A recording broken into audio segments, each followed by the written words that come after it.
Collingwood will look to put a week of controversy behind them and focus back on returning into the AFL's top 8 as they host GWS from the MCG. Jordan Ngoe won't be there for the Magpies, taking personal leave after his Bali break, as 20-year-old Isaac Chugg will make his debut. Collingwood have won their past 4, including against last year's premiers Melbourne, Carlton and Freo before the bye. Can the Pies keep the winning momentum going? Meanwhile, the Giants have shown new intent to score under caretaker coach Mark McVeigh, having won 2 of their 4 matches around the bye.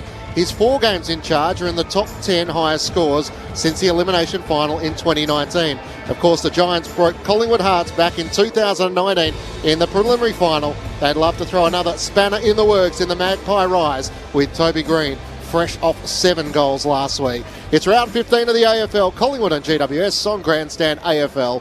Hello, welcome to the MCG. Matt Clinch with you for Grandstand and ABC Sport. Great to hear so many of you on the Footy Forum. Corbin Middlemaster to call the action alongside me. Welcome, Corby.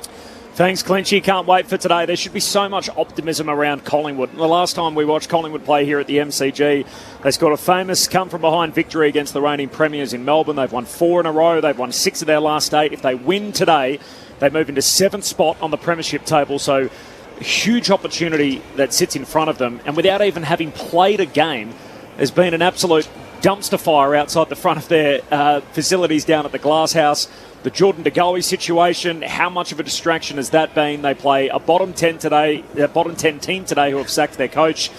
They just got to come here and take care of business today and put all of that behind them. But as we know in footy, it's a funny industry and it's easier said than done when all of that's swirling around in the background. So we get to see Collingwood live it over the next 2 hours here today. There's no late changes for either side. So Trey Rusco, the sub for the Magpies, and Callum Brown for GWS, the sub for the Giants. Shortly, assistant coach Stevie Johnson's about to join us, and we'll hear from the Collingwood footy boss Graham Wright before the opening bounce. Mark Murphy's here on a Sunday afternoon. Great to see you, Murph. Clinchy, good to be here, mate. What are you expecting today? I'm expecting Collingwood to come out and get the job done, but it's not going to be easy. The Giants are playing a more attacking brand of football and scoring really heavily, but they're probably getting opened up, probably even more so than what they had been under Leon Cameron. So, yeah, I think it's going to be an attacking style that we'll see again from the Giants, and I've really enjoyed watching Collingwood this year. Their pressure around the ball has been a real noticeable positive of their game style, and they've got some players who are playing some really good football at the moment, and it's a game where they should take care of business, but there's not too many games in the competition these days which are gimmies, and the Giants certainly aren't one of those. Absolutely not. And alongside Mark Murphy, great to have Brad Sewell back with us. Sully, lovely to see you. Hello, gents. It's good to be here. Sunday afternoon. There's a little bit of drizzle coming in down here at the MCG. Not quite sure. Well, I think probably Collingwood, those conditions. A bit, the wet might favour their style of play, but I mean, haven't they had a torrid week? I bet they could not wait to get out here and just put all of that rubbish that they've been dealing with all week, something that you don't want to be dealing with after a bye, but as soon as that ball bounces, that will be long forgotten for the Pies. So I'm sure the players aren't running around today or warming up thinking, I wonder what Jordan Ngoe is doing. I'm sure it's not sort of in their minds, sort of the front of their mind like that, but is there a cumulative effect that during the week, the energy that you spend worrying about that, surely at a certain point you've only got so much to give? Yeah, I think so. I mean, the amount of questions the players themselves would have had amongst each other, the leadership group, the conversations with the coaches, their friends and family asking about Ngoe, what sort of a bloke is he, what's happened, why the club allowed it to occur again. It does have an accumulative effect, and the energy kind of gets sapped out of you a little bit after a little while. Murph, do you tend to agree? Let's come back to the Collingwood side of it, because we might start in the Giants. Steve Johnson's been good enough to come and join us. Jess Webster's down on the boundary for us this afternoon. Jess, welcome to you. Thanks, Clinchy, and thanks, Steve, for joining us pre-game. You're taking on a really informed Collingwood team here at the MCG. The boys up for the challenge? Yeah, certainly. It's a good challenge. They're in great form, Collingwood, obviously. We don't get to play at the MCG too often, so our boys are really excited by that chance. And you're managing to hit the scoreboard really well in recent weeks, but perhaps maybe conceding a few too many the other way. Has defence been the number one focus during the week? Yeah, probably it's been one of the main focuses. Certainly we need to be strong around the contest today, which we've let ourselves down in previous weeks as well. As you said, the attack has been going in the right way. We've been scoring quite nicely, but certainly conceding too much of a score. So the conditions may help with that today, but we really need to challenge our players to be better in that area and hopefully keep Collingwood sort of under 80 points if we want to win the game. Steve Johnson with us on Grandstand AFL. Let's head upstairs to the box to our experts Mark Murphy and Brad Sewell. Stevie, Sully, mate, good to chat now. You tipped Geelong into a week of turmoil, jumping the fence down there in Torquay, busting your ankle. Why are we coming back to this, Sully? That's a long time ago. There's been a lot about Jordan De Goey and how is he feeling, and I mean, how did you deal with that? And do you have any advice for De Goey and how it might help him get through this period for him? Not really. It was a long time ago, Sully, but I guess that was the opportunity for me to really turn it around and have a really professional approach towards my footy. I didn't have another choice because I probably would have been let go by the club. So I was on my last legs just really turned into a professional player from that point in time, and it's funny that your footy seems to be better off for it. Yeah, I reckon you turned out okay. There's still hope for him yet. Toby Green just continues to go from strength to strength. Do you think he'll get a bit more attention today? He's got a great rivalry with Maynard. Well, I think the attention he gets is every week because opposition teams see him as the most dangerous player in our lineup, and he sort of doesn't worry him too much, doesn't faze him. The opposition send their best defensive player, and he just comes and brings a huge work rate to the ground every single week. He's obviously a competitive beast that so strong in the contest, but equally as good, with his work rate to be able to get away from his opponent. So no doubt they'll be looking to support whoever he's on, so he can't be taking those marks inside 50. He loves coming to the MCG, and we're looking forward to playing well again today. Stevie Murphy, mate. Phil Davis back into the side, obviously huge in terms of leadership and organisation down there in the back line. Is Harry Hillenberg going to play alongside him down back, or is he going to play up forward today? I'll have to wait and see, Murph. Yeah, I thought that would be the answer. Well, that's the good thing about Harry. We know we can swing him around. We can even play him up on the wing at times. So it's been great that he's been able to go down into defence, and he's sort of really helped with our ball movement out of there. He's obviously a great kick. He was our leading goal kicker before we actually sent him back.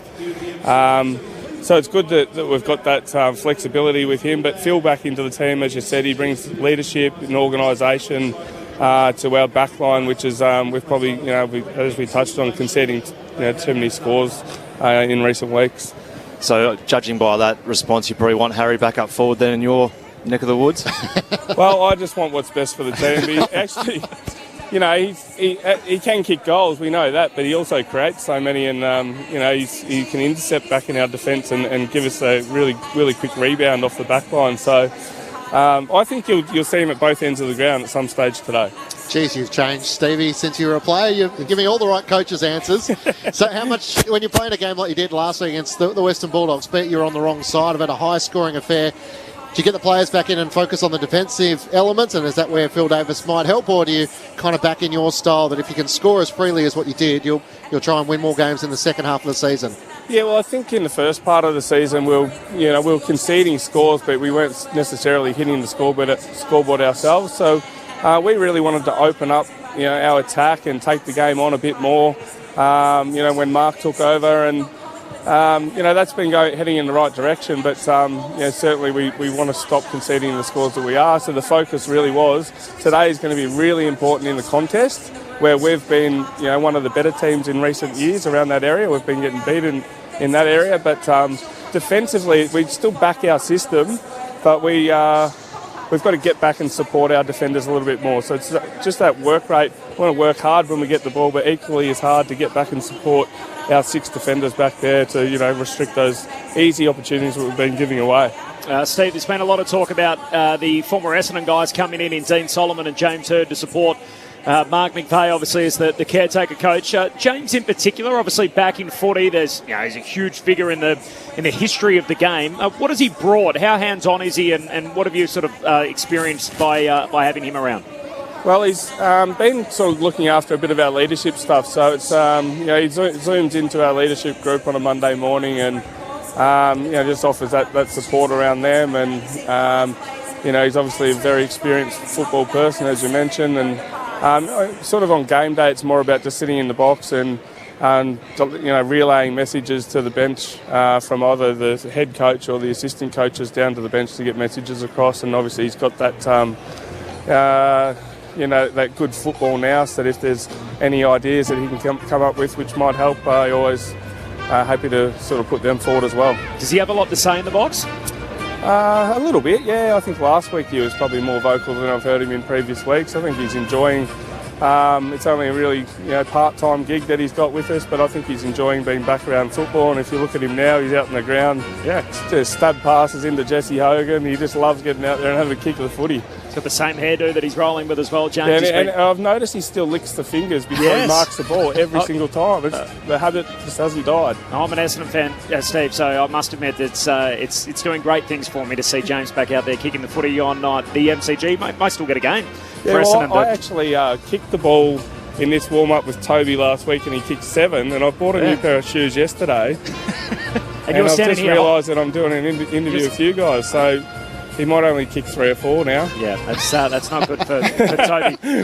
By the way, Steve, I also noticed this morning you were on the famous Blues Handball on the Sunday Footy Show. I saw it was promoted. You were coming up against your good mate in Bill Brownless. How did you end up going? Oh, there was a live kill. The lady, when I went into the studio, said, "Can you just put your address down in case we need to send you a prize pack if you win?" I said, "Well, I'll put the address down because it'll be when I win, because Billy can't handball." So, which is kind of ironic considering you didn't handball much when you were playing anyway. That's not true. That's not true. Well, you received a lot of handballs over the top, I guess. Well, they have to put it in the ball user's hands.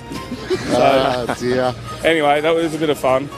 Good on you, Stevie. We better let you get to Toby Green and do some warm-ups. Thanks for joining us on ABC Radio. Thanks, guys. Have a good day. Steve Johnson joining us from the Giants. They're getting closer to their best side with Daniel Lloyd back in, Tim Taranto, Phil Davis. They're still missing Jacob Hopper, Harry Perryman, Braden Pruce obviously out suspended, but feels like that top-end talent is just about back at the Giants. So a good test for them this afternoon. Yeah, it is, and I think in these conditions too, it's going to be conducive to the way in which Collingwood really want to play, so it'll be a good challenge for the Giants because they are notoriously a side who loves to use their skills and back themselves in, and today might not lend itself to that way of playing football, so they'll have to probably be a bit more dogged in the way they go about it, which will be good for us to witness, to see how they go. And equally to be playing at MCG too. They don't get too many opportunities throughout the year, so for somebody like Toby Green, this is the home of football, so it's something that no doubt he has had in his mind this week. So Steve Johnson has dead set walked straight out to Toby Green. So he's walked across the ground at the city end of the ground, and now just having a little kick-to-kick with the man who's the ultimate villain in Australian rules footy in Toby Green. So fresh off 7 last week, and now we'll have a kick-to-kick with the 3-time premiership. He hasn't lost any confidence, Stevie J, has he? No. He said he might kick 3 or 4 now that he hasn't joined him in the warm-up. It's a bit like the sort of Mick Moldhouse, Dale Thomas sort of relationship from Collingwood and then Carlton, and now the pair of them just in the forward pocket here having a little kick-to-kick at the city end. We're about to hear from Graham Wright, the Collingwood footy manager. So just before we headed down to Stevie Johnson, you were giving us your take, Murph, as to how Collingwood might have handled the week that was, especially from a leadership side of things. Well, there's no doubt that they would have been exhausted because as a listener on radio, I was exhausted from listening about Jordan De Goey. So, and there'd be certain players which would be water off a duck's back. Like Pendlebury probably wouldn't get too fussed about it, but he would have to have a lot of conversations with his playing group about focusing in on what they can control, and that's their training and their preparation for today's game.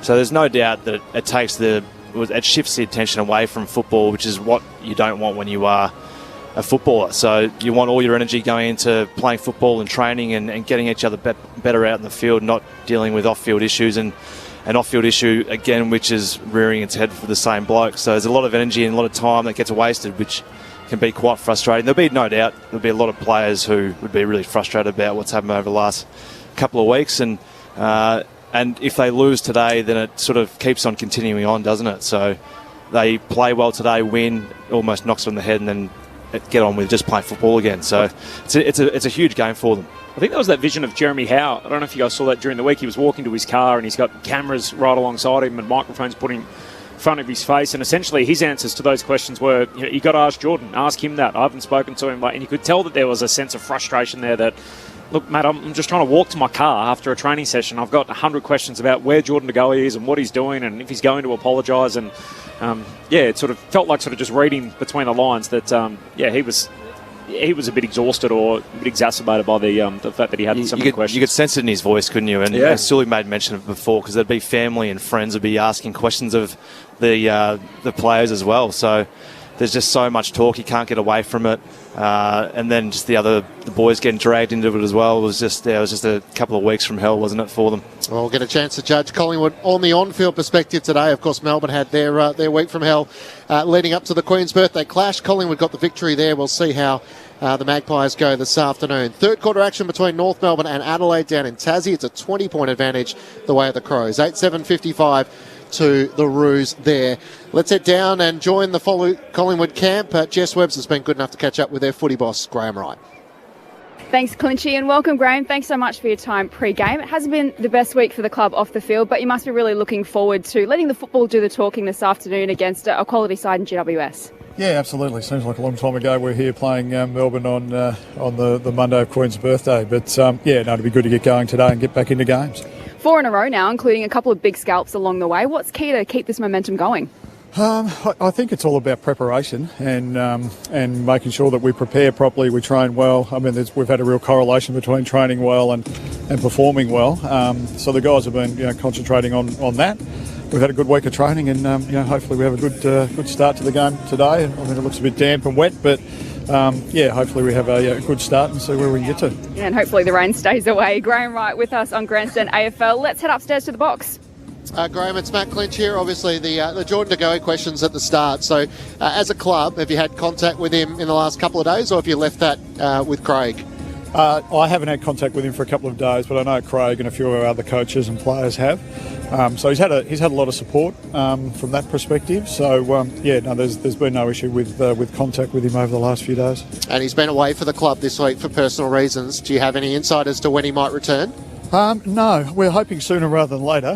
He's missed now, obviously the 2 weeks of training. I know he's been doing some stuff, but actual training with the group he's missed a little bit. So that was as we got to Wednesday, we ruled him out of this week's game if he couldn't train Wednesday. We're certainly hopeful that he gets back in sooner rather than later. So early last week you were hopeful that he'd still rock up and might have been able to play this week. When did you realise that wasn't going to become a reality? We always knew right from the start, to be honest, that it might be unlikely, just with the fact, obviously, he was struggling over the weekend last week and into Monday, Tuesday. So from an overall player welfare perspective, we felt he was probably going to struggle to get up, but you never quite know.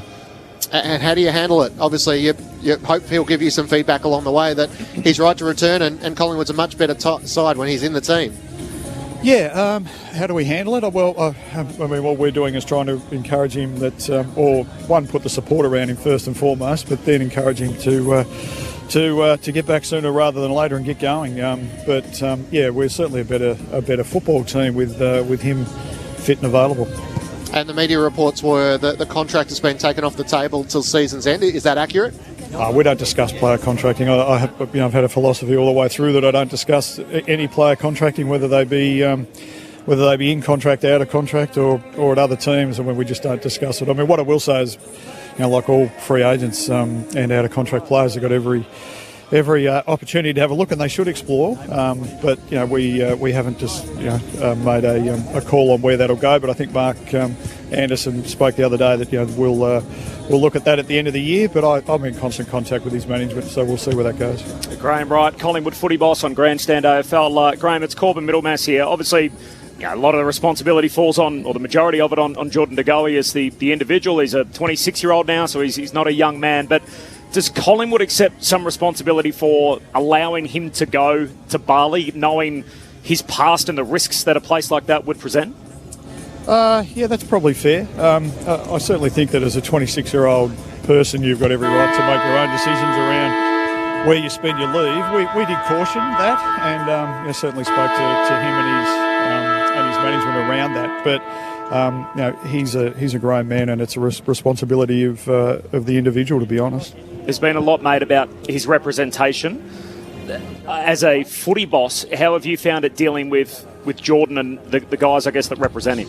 Yeah, I've had a fair bit to do with his manager over the last 8 or 9 months, to be honest, and all of our dealings have been fine from that perspective. So they're really respectful, and I think we all want what's best for him, and that's his manager's job, obviously, to get the best possible deal and all those sorts of things. But in the end, it's around welfare for the player as well. I think managers do a hell of a lot around their individual players and looking after them, and he certainly does that.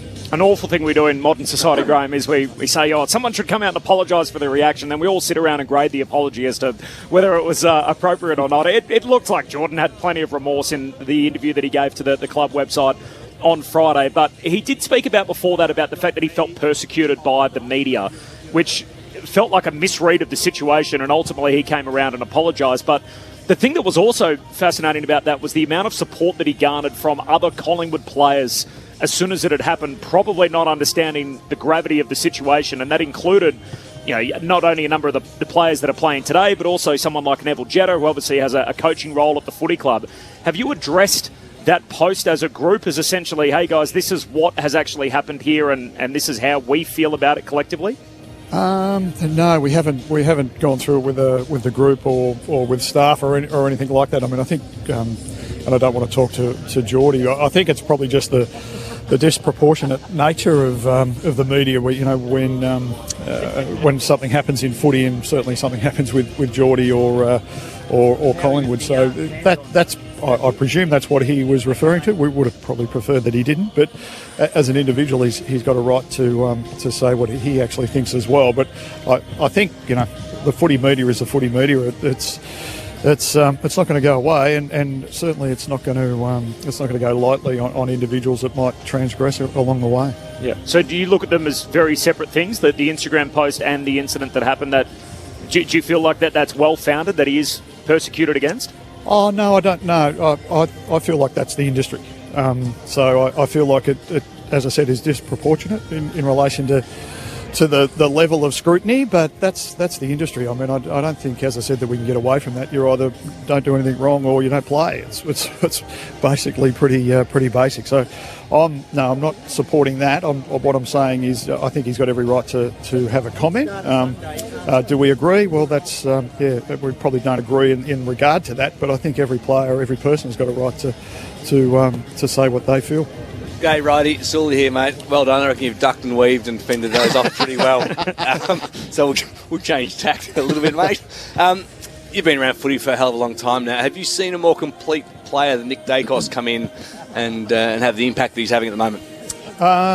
Yeah, gee, it's a good question. He's been outstanding and probably got better in the last 3 or 4 weeks, to be honest. Since we settled him down as a halfback, we were floating him in and out of the midfield as well. But being such a young player and a little bit light, I think the halfback area suits him. But no, I think the only player I can think of, Sully, that comes close might be Cyril.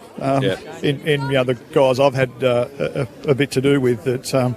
It's just to come in and have such an impact straight away in your first year of AFL footy, and considering the fact that Nick only played, I think, 8 or 9 games over the last 2 years prior to joining us. So, he's a special talent and one we're wrapped is at our club. And physically, he's pretty sound as well, by the sounds of it. In that his game time is reasonable by comparison to someone like Cyril for his couple of years. I mean, he was hidden in a forward pocket for much of it. But Dacos is in the cut and thrust quite a bit. Yeah, he is, and as you said, he's an incredibly hard worker, and we noticed that as soon as he got to the club that and we probably knew that leading in, to be honest, but when you actually see him in the flesh and they work so hard on their game, and whether it be endurance, running, speed, use of the footy, all those things he's good at, but he works really hard at them.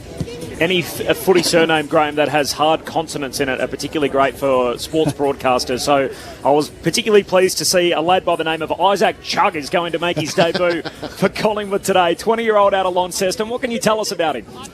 Yeah, really good story. I mean, rookie-listed player out of 2020, has got the ability to play as a small back, pressure forward or go through the midfield. And he's probably done a bit of forward midfield just in the last 4 or 5 weeks at VFL level. And he's a really good story. He's had humble upbringings, Tassie lad, and out of Launceston and worked really, really hard. And we're rapt to give him the opportunity today, and he's deserved that. And we're hoping he performs well. And righty, as we let you go, Braden Maynard brings up his 150th game. He's had a great record on Toby Green. It's always a mouth-watering affair. Will we see it again this afternoon? Well, I would have thought so. There's no doubt he'll go to him at certain stages. I mean, the way the defence has moved now, as you know, it can be shared around a little bit. But I would have thought for a large chunk of the day, I would have thought Maynard on Green will happen. And as you said, it's a great matchup. I mean, Toby's just a super player, and Maynard's one of the toughest defenders going around. So it should be a great contest. And finally, as we let you go, a bit of relief starting to come in the injury department. Charlie Dean, I saw played in the VFL. How's Brodie Grundy coming along? Brodie's just overcoming COVID. I think he's back in tomorrow, so unfortunately he got COVID over the break. But he's actually able to run, and was just starting to run just prior to us having our short break. So I think he'd be sort of 5 weeks away. But I would have thought towards the end of July we'll see him. And good to see Charlie get through yesterday, and Jack Madgen as well. So we've got a couple of players coming back, and Brodie not too far away. As always, Graham, we appreciate your time. Thanks for joining us. Good luck trying to make it 5 on the trot. No worries. Appreciate it. Thanks, guys. Collingwood head of footy, Graham Wright, joining us on Grandstand AFL on ABC Radio and ABC Sport Digital. Matt Clinch alongside Corbin Middlemass, Brad Sewell and Mark Murphy with you on a Sunday afternoon.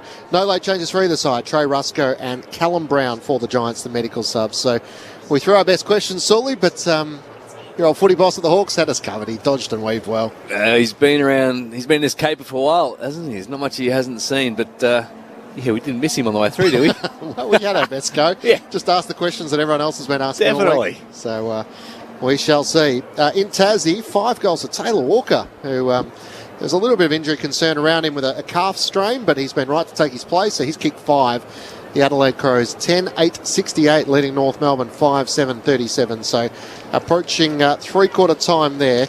Darcy Fogarty with 3 goals as well. Cam Zurha with a couple. So unfortunately, the Roo boys, who thought it might have been a chance to get a second win of the season, it's not looking likely at the moment with the Crows comfortably on top there. Of course, don't forget, if you want to get in touch with us on the SMS, 0437 774 774 is the SMS line, as Dave the Truckie is doing. Go Pies as he's on his way past Seymour on the way to Brisbane. Drive safe, Dave. And don't forget, of course, the best of ABC Sport for all your podcasts is where you can catch up with all the stuff from across the weekend. The full preview, Collingwood and GWS, coming up. Got a minute? Dip into StoryStream for quick, easy, real stories from across the country. I was only 11. Apparently, I was qualified to be the translator. When you're part of a team, you do it because you love it. Even now, I just get a little bit giggly thinking about it. Oh, it's just so exciting. Continuous, skippable Australian stories, exclusive to the ABC Listen app. I was going to say something else then, but anyway. Blip. Look for StoryStream on the home screen of the ABC Listen app. This is ABC Sports coverage of the 2022 AFL Premiership season. Grandstand AFL on ABC Radio and ABC Sport Digital. Collingwood are looking to stay inside the top 8 calculation. They've won their last 4 matches, a chance to make that 5 this afternoon as they take on GWS under their caretaker coach Mark McVeigh, who's won 2 of his opening 4 games since taking over from Leon Cameron. Matt Clinch alongside Corbin Middlemass to call the action this afternoon. Jess Webster's down on the boundary. Your experts Brad Sewell and Mark Murphy. There's no late changes with Trey Rusco, the sub, and Callum Brown for GWS. For our listeners just joining us, unfortunately, it's been pretty ordinary weather-wise in Melbourne today. The floodlights are already on, and we are expecting a bit of rain this afternoon. So it's got the potential that it could be some wet weather footy. So bit of a challenge for the Pies who come off the bye. The Giants are losing a fair against the Bulldogs last week. When you look at the matchups on both sides, it's hard for the mind not to wander back to that 2019 prelim final, which of course the Giants were able to prevail and advance through to a grand final. It didn't end all that well, but it was a significant moment in their club's history.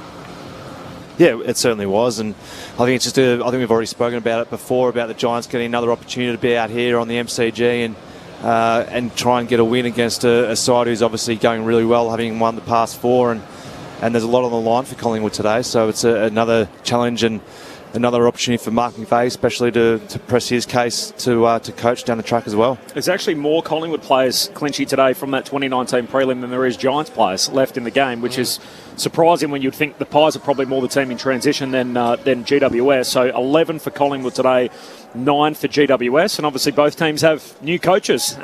Leon Cameron's departed, and obviously the Pies in their first year under Craig McRae after Buckley left midway through last year. It's amazing how quickly it changes, isn't it? Like, that's 2019. Two sides playing off in a prelim, and then you're 3 years down the track and there's new coaches in charge, and the whole dynamic of both clubs has changed dramatically. Collingwood's expectations are interesting. They had 6 wins last season. Nathan Buckley obviously departed slowly. They've already had 8 wins so far this season. So where the ceiling is on what's a group that's not as young as you would think. They have an average age of around 25 today. They've got 4 players over the age of 30. So for a team who's got some fresh young talent, with Pat Lipinski coming across from the Western Bulldogs, Nick Dacos comes in, but around that, they've got some good senior leaders still there. Yeah, they do. They've got a good core, haven't they? And, I mean, that's the beauty for McRae coming in. You get almost first year, it's certainly not a free hit straight up, but club in transition, he's got some time to bed down what he'd like. And I mean, today's a bit of a danger game for the Pies. First week off the bye can take a little bit to find your legs again, and of course the turmoil surrounding the club this week, what effect, Murph, as you're saying before, what effect it has on the senior players and the energy that's taken for them. It's just something you don't need to deal with after having what should have been a relaxing week off. And what should have been a real positive week off, and not think about football, and then all of a sudden you're dealing with issues which you would have thought might have been done and dusted from De Goey's point of view. But yeah, it's a real energy zapper. And yeah, there's no doubt a lot of the leaders of that football club and even like the coaches obviously involved, and from everyone from the CEO to head of football, it gets everyone. It has people on the phone a lot over that period, and just dealing with things that just saps energy. So today's a huge one for them to obviously press their case to play finals football again, and to get back into the top 8 and then to put this De Goey stuff to bed. I'm sure you've both been at footy clubs and experienced not like the De Goey incident, but something similar that has obviously distracted the group during the week. Can you use it as a positive? Is there? I know it's an energy sapping experience, but is there something that you can twist it almost in a way? And we know footy clubs are always looking for, this us against them mentality where they're out to get us, and it's a chance for us to sort of all come together. Or is it purely just a drain, and that there aren't sort of any positives to come from that episode whatsoever? No, there's always ways to spin this type or any type of incident, I guess, into a positive, and use it as a learning experience. The impact that social media has within a group, and then conversely the broader community outside of that. There's plenty of lessons that you'd like to think as a club they've sat down and kind of gone through and picked it apart, and particularly for the younger players coming in, certain behaviours that they do and don't condone, and all the rest of it. So no, there's certainly opportunities to take positives out of it. But when you look on the other side of the ground, for example, and the Giants, I mean, they should be licking their lips. To come down to Melbourne, to play at the MCG, to play against one of the biggest clubs at the MCG, off the back of what's been a torrid week for the black and white, Giants should be really looking forward to it. And they've got a really good record against Collingwood. So I think 6 of their last 7, they've won 4 in a row against the Pies, including that 2019 prelim final victory. So a couple by under a goal as well. So they've been on the winning side of some of the close results, and it's going to be interesting for Collingwood, because it feels like Craig McRae's been a great educator in his coaching philosophy. Even in his responses to Jordan, just wants to put an arm around him and welcome him back into the club. And he's been in the top 3 for Collingwood for clearances, for inside 50, so he does play a pivotal structural role as much as the effect that it has on the broader group. He does, and he's probably saving the club a couple $100,000 a year as well by the fact of what he's done in terms of his currency as well, really, to be honest. So as much as it's been a huge distraction, if they can come out today and win well, and then who knows when Jordan comes back into the fold of the football club, you'd like to think so. It's probably next week, but who knows how long he's going to take out of the game. And then they've got a really a pretty easy run over the next 4 to 5 weeks, haven't they, where they can really cement a spot in the top 8 compared to a lot of other clubs around them who've got quite a difficult run. So it's been a really positive year for Collingwood, and the last 2 weeks have been a little blimp on the radar, and today can sort of put that to bed if they come and win. Clinchy sort of alluded to this before about sort of where the Pies find themselves now. So they're 8-5, win today 9-5, they're 7th on the table. I don't think anyone had them in their top 8 estimations at the start of the year. Do clubs look at these things in blocks, and is it a matter when you get to the mid-season break? Obviously, Collingwood's been dealing with other things, but where you actually get together and go, actually, we need to pitch our expectations a little higher here. We think that we can be a finals team as early as this year, or is it still just team in development mode, simple building blocks, sort of let's worry about what we're doing for the next 4 quarters? Yeah, well, I'm not sure how much of an influence Brendan Bolton has on Craig, but I know that Bolts was a big block sort of man. So over the 3 years that we had him at the helm, we went through a period where we weren't expected to play finals, and we didn't because we were pretty average at the time. But we were very much process driven, and I think that would be pretty similar to the way most clubs these days would go about it. But there's going to have to be that point in the season where you'll have to start discussing finals if you're right in contention, aren't you? So at the same time, though, you don't go away from your KPIs or your process. But you know, it's inevitable that players are going to start thinking about playing finals, aren't they? That's what you play football for. So you've got to have some sort of eye on that as well. But obviously, the week to week and the old cliche 1 week at a time always comes out from footballers, and that's all part of it. But if they keep on winning and doing what they're doing, there's certainly going to be a lot of talk about them, which they rightly deserve. I thought he was more an economics man, Brendan Bolton. He's very stats driven. With his green shoots, he's great at telling a story, Bolts. So he's obviously been really influential and a great support to Craig, having been a senior coach himself and learning a lot of lessons over the journey. And we were talking about it before we came on air, so it feels like a fascinating season where everyone at the start of the season thought it's Melbourne, and then who are the chasing pack, and then all of a sudden it felt like that gap narrowed as Melbourne lost 3 on the trot, and then they belted Brisbane, and maybe it's opened up a bit. And sides like Essendon last season who were able to get on a roll, could Collingwood be a team like that who maybe get to finals ahead of their time? Yeah, I think they certainly could. I mean, what becomes so important for these developing sides is the way they finish the season. So the back half of the season invariably sets up the next year, I should say. And so for Collingwood, the second half of the season becomes critically important. Certainly, if they could squeeze a final in, it becomes a great experience, and for the young side going forward, something they can take with them. But to kind of go back to the block analogy, Bolts was certainly one of the guys that brought that into Hawthorn, and it was just that 4-game block as well, and everything else would take care of itself, and that became your running ladder. For the season effectively, and I have no doubt that Collingwood would be doing the same thing, and process driven, results look after themselves, blah blah blah. I've heard it all before. So there's a reason that the clubs roll out that rhetoric, because invariably it works. So the Magpies have made their way out onto the MCG, the Giants a few moments before that, and both teams are going through their final preparation ahead of the opening bounce, which is around 9 minutes away, with dark clouds over above and the floodlights are on. We are expecting some rain this afternoon, but hopefully it will fly through and not impact the contest too much. There's no late changes for either side, so Trey Rusco for the Pies and Callum Brown for GWS. So Collingwood bring in another debutant, their 4th debutant of the season. Isaac Chugg gets his opportunity with no Jordan Ngoe, and the Giants get back in a couple of their key movers in Tim Taranto and Daniel Lloyd. Also interested to see Phil Davis comes back in, having played 1 game in the VFL. So 31 years of age, a former captain of the club. You'd imagine he might have the job potentially on maybe Brody Mychek. Would you see him going to him? Or as you go into your full match preview, what are a couple of the key matchups you're looking forward to this afternoon, Murph? I'd envisage Phil probably playing the deepest and trying to set up his defence from there. So whether or not Brody's going to play that deeper role, he usually likes to get up to the wings and sort of work his man back. So I feel like Phil will try and position himself as deep as possible, only having played the 1 game in quite a fair bit of time. So I think he'll be no doubt tonguing it at some point today, Phil, being his first game at the level for a couple of months. So, but I'm, as we always speak about in this box, about the midfield battle.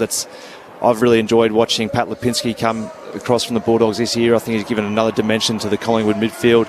Obviously, Nick Dacos is one that has been just extraordinary in his first year. I've really enjoyed his brother's year as well, Josh. I feel like he's a really smooth mover and adds a bit of class and a good decision maker up the field. But it's certainly going to be a game won and lost in the midfield because GWS they've got a lot of class in their midfield, and there's a lot of class who can't get into the midfield in their side who have to play forward. So whether or not Tim Taranto is going to have to probably play a bit more of a forward role today, I think he might find himself playing a little bit more deeper forward and coming in for pinch hits through the midfield. So that's a bit of a luxury to have when you've got a bloke who's a best and fairest winner playing that sort of role for you. So there's a lot of class out there today, which I really enjoy watching. We've been fortunate enough to watch Collingwood play this year and really enjoyed their contest and their pressures work. All of a sudden, Mason Cox becomes a really important player, doesn't he? And almost a barometer of sorts when he's clunking the ball, or not even clunking the ball, when he's providing a contest and it's becoming a predictable drop. And with some of that midfield class you touched on, Murph, they know where it's going. And so when he has a presence around the ground, we can get forward and, when he's jumping for the ball, he's a good almost arm length above the defender. So as long as he can get to as many contests and a bit of physicality for the day, Collingwood, they look a different side when he's moving around well. Can you see him play that role? I mean, he got behind the ball in the Queen's birthday match against Melbourne and took some great intercept marks across half back. Could that potentially be part of his role when he's in the ruck? Sort of similar to those two sides that play two ruckmen. They utilise that and try and get one to provide almost a blocker for some of the key forwards. Well, he's kind of shown he can play both ends to that extent, hasn't he? The behind the ball clinch you touched on, and we've certainly seen he can have an impact forward of the ball. So it becomes when he's confident, when he's feeling good about himself, it becomes a luxury for the Pies, and that he can play sort of either end and certainly have an impact, obviously, through the middle part of the ground as well. His timing just looks like it's back to where that prelim final out here where he tore the Tigers apart. We've been able to watch him over the past 3 weeks, and he's been sort of almost a crowd sort of they get on his back a bit because he tends to go underneath the ball from time to time. But I feel that now the crowd really rise to him, don't they? And his presence out there is no doubt great for his teammates, but the crowd are sort of getting behind him, and now he's a citizen of the country too. So he's a Dickie Die Aussie. It's been a big couple of weeks of Big Mason. Sometimes I wonder if he's unfairly judged off the back of half of football in that final, and I don't know that we'd have that expectation that we do, given what we've seen him do in an hour, and whether you can almost argue it was a bit of a purple patch, and every now and again players have those, and we haven't seen much of that ilk since then. No, that's right. And he's had his issues with his eyes as well. He's had, which is obviously we all know about because of he's wearing the glasses, and we all sort of, people tend to take the mickey out of it because no one's really seen someone wear glasses out in the field. But so that's obviously caused some concern for him, and maybe some of that timing that he was getting quite off at times is because of that reason. So it's just great to see him playing good football, and he's such an influential part of this football side. The two wet weather games that Collingwood have both won, so the Hawthorn game and the Fremantle game over in Perth, he had to actually take the goggles off. Reggie did that they fogged up, so as a result he wasn't able to wear them. So he may have to take the goggles off again today and go it without them, which is a little unusual that they're not. You would have thought you'd have goggles that would be catered for, or particularly being an outside sport, that would be able to hold up in the. You'd think so. In the wet, surely. I'm not sure. Maybe we have to try wearing some if you're an goggles. Entrepreneur listening, there's a market there. Surely. Might go for a run tomorrow and wear the goggles and just see how they go. To be honest, they fog up. And they're more like swimming goggles, aren't they? The ones that he's wearing. Whereas I always thought they'd be more like the Horace Grant sort of NBA style when he first said he was going to wear sports goggles, but they look a bit different than that. Yeah. I got nothing to add on the goggles. No. But 21 disposals against the D's and kicked a goal, so that was a career best for him, Mason. And as you said, Wednesday had the citizenship ceremony here at the MCG, so it's been a big week for him. His folks are over from Texas as well, so I'm sure they would have stuck around and caught the game this weekend. Down in Tassie, it's the Crows by 31 points over North Melbourne early in the final term there. So Adelaide 11-9, 75 to the Roos 6-8-44, and Taylor Walker with 5 goals for the Crows. Matt Clinch alongside Corbin Middlemass to call the action. Mark Murphy and Brad Sewell are your experts, with Jess Webster down on the boundary. I'm interested in the role of Nick Haynes. He's sort of been in and out of the Giants team a little bit this year, Murph. We got to see them against North Melbourne a few weeks ago, and we saw some of the young players like Jacob Ware, who's come in and made a bit of an impression with his tackling in 10 and Tanner Bruin through the middle of the ground. So almost feels like he's one who's been lost at that traditional role across half-back. He's been such a great springboard for them in the past. Yeah, he has. He's a fantastic player, so any time you can welcome back a player of his ilk is always important. But we spoke to Stevie J about the back dynamic with Phil coming back into the side. So it'll be interesting to see if Phil's going to play down there, Harry down there today. So that's something that I'm looking forward to seeing. So we'll get obviously a bit of a picture of that in the next few minutes to see which side of the ground that Harry goes down to, because he was probably best on with Stephen Caniglio a couple of weeks ago against North. So any time you've got someone of that class and ilk who can play at either side of the ground is always a real luxury. So they're much a dangerous side with someone like that who can go down back and provide that run and composure for them off the half-back line. And Collingwood don't traditionally tag, so Steve Caniglio has had a great month since Mark McVeigh's taken over. 3 of his last 4 have been over 30 disposals, and he's kicked 5 goals in the last 2 games. So not just gathering the ball in the middle of the ground, but also getting forward and really able to hit the scoreboard as well. Yeah, well, he's back to the Stephen Caniglio of probably 4 or 5 years ago, really, where he was using his legs out of the contest and getting hard forward and really being a dangerous option through the midfield and delivering the ball inside 50 to his teammates and just leading the way in terms of his work rate. He's one that gets back hard and runs the lines really hard and is a real chain of possession type of player, and getting hard forward and kicking 5 goals over the last month's that's a real key. That takes you from a midfielder who's good. If you're kicking a goal a week or better, then you're a real top-notch midfielder. Scott Pendlebury and Josh Kelly have just headed out to the middle of the MCG. The former member of our team is Jess Webster. Jess, welcome to you. Is the weather doing its part for the minute? Thanks, Clinchy. Yeah, it's held off for now. Only the brave and loyal fans and dedicated professionals are in the stands this afternoon. It's 12 degrees and wet. Plenty of rain in Melbourne earlier today. Currently it's holding off, but there's plenty on the radar, so I think we're going to have an afternoon of wet weather footy, boys.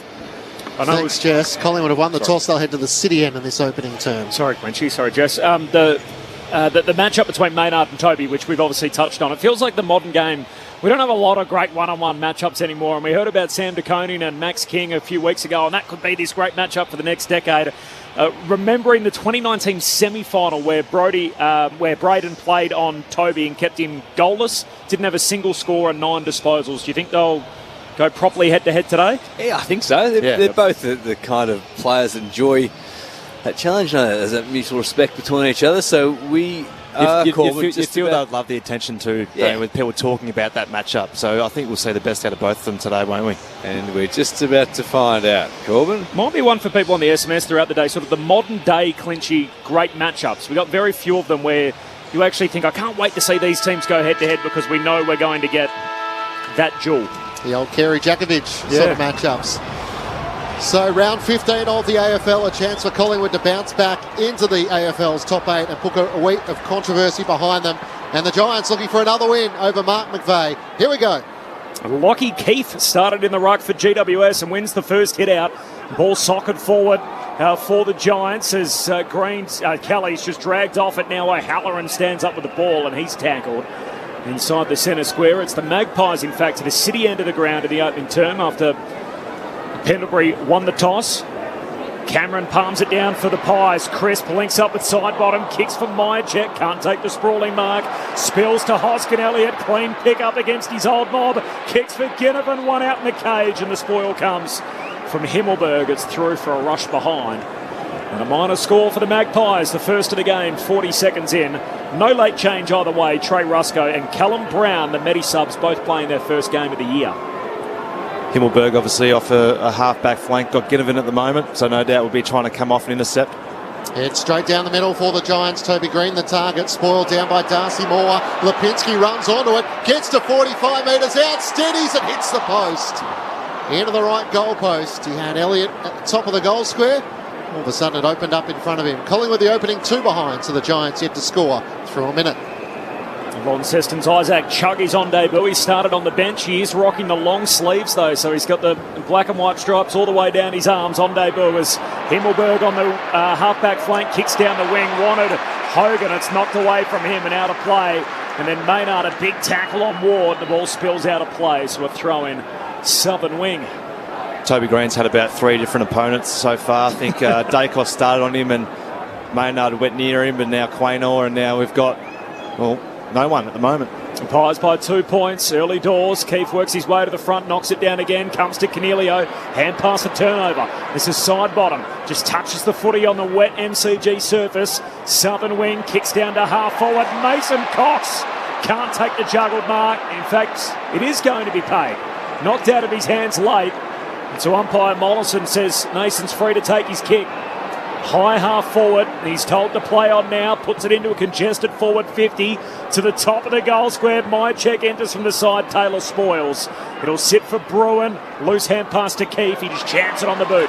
Straight to Isaac Quaynor, who was waiting for that kick for Collingwood, squares it up, looking for Pendlebury, spoiled away by Kelly, kicks to a vacant half forward line, great volley from Darcy Moore, he works it back to Pendlebury, knocks it to Murphy, he's tackled by Kelly, back to Pendlebury to Nick Dacos, under pressure, couldn't link up with Lipinski. O'Halloran kicks inside 50. Here's Toby, gathers, tries to break the Howe tackle, has Hogan running to the goal mouth, kicks it into his path, needs to get past Quaynor, he does, and kicks the opening goal of the match. Toby Green involved, able to be the provider for Jesse Hogan. And the Giants kick the opener at the MCG. They're 1 straight 6 to Collingwood 2 behinds. 3 minutes gone opening turn. You get the impression so much of this conversation leading up to the game is about Toby Green. Collingwood defensively happy to back into their system. The issue is when Toby Green has got so much time and space, it's a genuine one-on-one and the ball comes in quickly as the way it did then. The reason Maynard is generally the man is because he's such a good one-on-one player. Yep. He's so hard to beat like that. And in that instance, I don't think that was the case. No, he had more, didn't he? So he was the deepest forward and just worked back really hard towards goal and then just read the cues off the foot and just took on a tackler and put it out in front of Hogan, and Hogan did the rest. He kicked 40 goals, Jesse Hogan, 3 times before his 24th birthday, so what a talent he was. Obviously with the MCGs, his home ground, playing for the Demons, and to hell him back in his football journey, but now getting another crack at it with the Giants. He kicks the first of the game. We've got another ball up here alongside the centre circles as Cornelio is locked up. Keefe, first hands on the footy again, down to Kelly for the Giants. Hand pass to the southern wing. Ward, slick hands, links up with Cumming. Giants win it, but retreating. Hand pass to Davis, hooks a kick down the wing. Here's Tom Green, marks, hand pass to Ward, dishes off to Cornelio, through the centre square at the G, hits up Hogan again. And Jesse marks at centre half forward. He dishes it off by hand to the left footer in Kelly. Shoots goalward, but he's offline. And behind. Interesting to see Nick Haynes playing up forward for the Giants. A little Australian defender a few years back. Giants by 5 points, 4 minutes in. Moore kicks towards Hoskin Elliott. Taylor in from the side. Takes intercepting mark for the Giants. Hand pass to Harry Himmelberg. Reloads inside 50. Toby Green up. Couldn't take the mark. Riccardi at the back. Hand pass to Lloyd. To Cornelio. Run down by Hoskin Elliott. Squeezed the kick into the corridor. Still a chance for the Giants. Keefe with a hand pass to Tom Green. Kicks towards the teeth of goal. Hogan had it spoiled away. Throwing a boot at it was Ware. He tries to, in fact, Tanner Bruin, who in the end rushes it out of play. Up against the left behind post for a boundary throw in. Looks to me like Haynes might be playing a sort of a forward defensive role on Moore. Yeah. Giants deep in defence at the punt road end. They lead by 5 points, having kicked the opening goal, thrown back in. Cameron sits himself in front, knocks it down for Collingwood. Straight to Cornelio, who's tackled by Jack Crisp, but the umpire will throw it up. Pies in the black and white stripes with the black shorts. Yellow Sharon tossed up in the air, comes down to Darcy Cameron, just kicks out to halfback. Cumming standing underneath it, no mark. Mychek puts his head over it, wins it. Got a hand pass out to Lipinski. Shares it with Maynard, centre halfback. Kicks wide to side bottom. Marks on the southern wing. Continues to move it down to half forward. Elliott the target. Himmelberg spoils. Is claiming the mark and it'll be paid. Put his fist into it, went straight up in the air. And then hugs onto the footy, and he's going to be paid the intercept mark at halfback. Hand pass away to Adam Kennedy, who can kick down the southern wing. Where Hogan's the target, he can mark on his chest a few metres away from his opponent. And now looks at options at half forward. He has Green, decides to go back inboard and finds Kelly. Giants will switch it into the middle of the ground where Himmelberg has it. Through the middle to Cumming, who marks on his chest. Attacking side of the centre circles. Long and direct now, looking for Green, who's there. Spoiled away by Murphy, a push in the back. And Collingwood will take the advantage through Pendlebury. Up to the wing and Ginnivan's away. A bit of an extra roar for Jack Ginnivan. In the long sleeves again today with the baggy shorts. He retreats back with the kick to side bottom. The side bottom shares it with Ginnivan again, who's off and running. Up into the front half, southern side of the ground. There's nothing up ahead. Again, he has to retreat 20 metres backwards. And side bottom Marks. He looks to the outer corridor. Mark taken by Darcy Cameron. Now, wanting to switch the Collingwood defenders, he won't go out to the members' side. Decides to chip short to Howe. Inside the centre square, Giants by 5. Straight down the middle, Jamie Elliott the target. Up goes Adam Kennedy, spoils it down. Davis now for the Giants. Didn't get a hand pass away. Cox falls in his back and gives away the free kick for the Pies. It's hard to miss Big Mason at 211 centimetres. He just lost his balance there and fell right in the back of Phil Davis, who's playing his first game since round 2. The 31-year-old former captain. Switches play across the defensive goal mouth. Finds Cal Ward, who takes the mark in the left back pocket. Into the corridor he comes. Spots coming on his own. He's just 25 metres out from his defensive goal at the city end as he looks at options in the middle of the ground. Nothing really on offer, so out to Taylor, who marks at left half back. He's the #1 intercept player in the competition, Sam Taylor, since round 8. The half back for the Giants goes short to O'Halloran. GWS in their orange jumpers today with the big charcoal G on the front of the strip. They've got the white shorts on and the orange socks. And the switches on as he goes back to Cumming, and Cumming switches all the way out to right half back. Cornelio Marks plays on, kicks in the centre square, wanted Kelly. Chris Poyles, but into the lap of Lloyd, short kick to Tom Green. Marks centre half forward, 55 out, looks inside 50, Maynard. The intercept mark dropping in front of Taranto and then hits up Ginnivan in a hurry on the wing.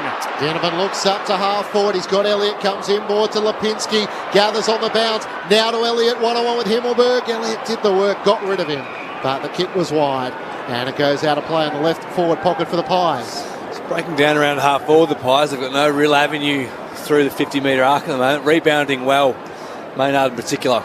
The shape bonds, Jamie Elliott. Yep. To the barber during the week. Giants by 5 points. Collingwood in attack as it's thrown back in. Cox doing the ruckwork against Keith. They've been teammates together at one stage. Here's a chance for the Giants. Whitfield over the top of the footy. It won't emerge and the umpire will ball it up. A few of them out there, isn't there? Tay Adams, Will Hoskin Elliott, Lockie Keith playing against their old team today.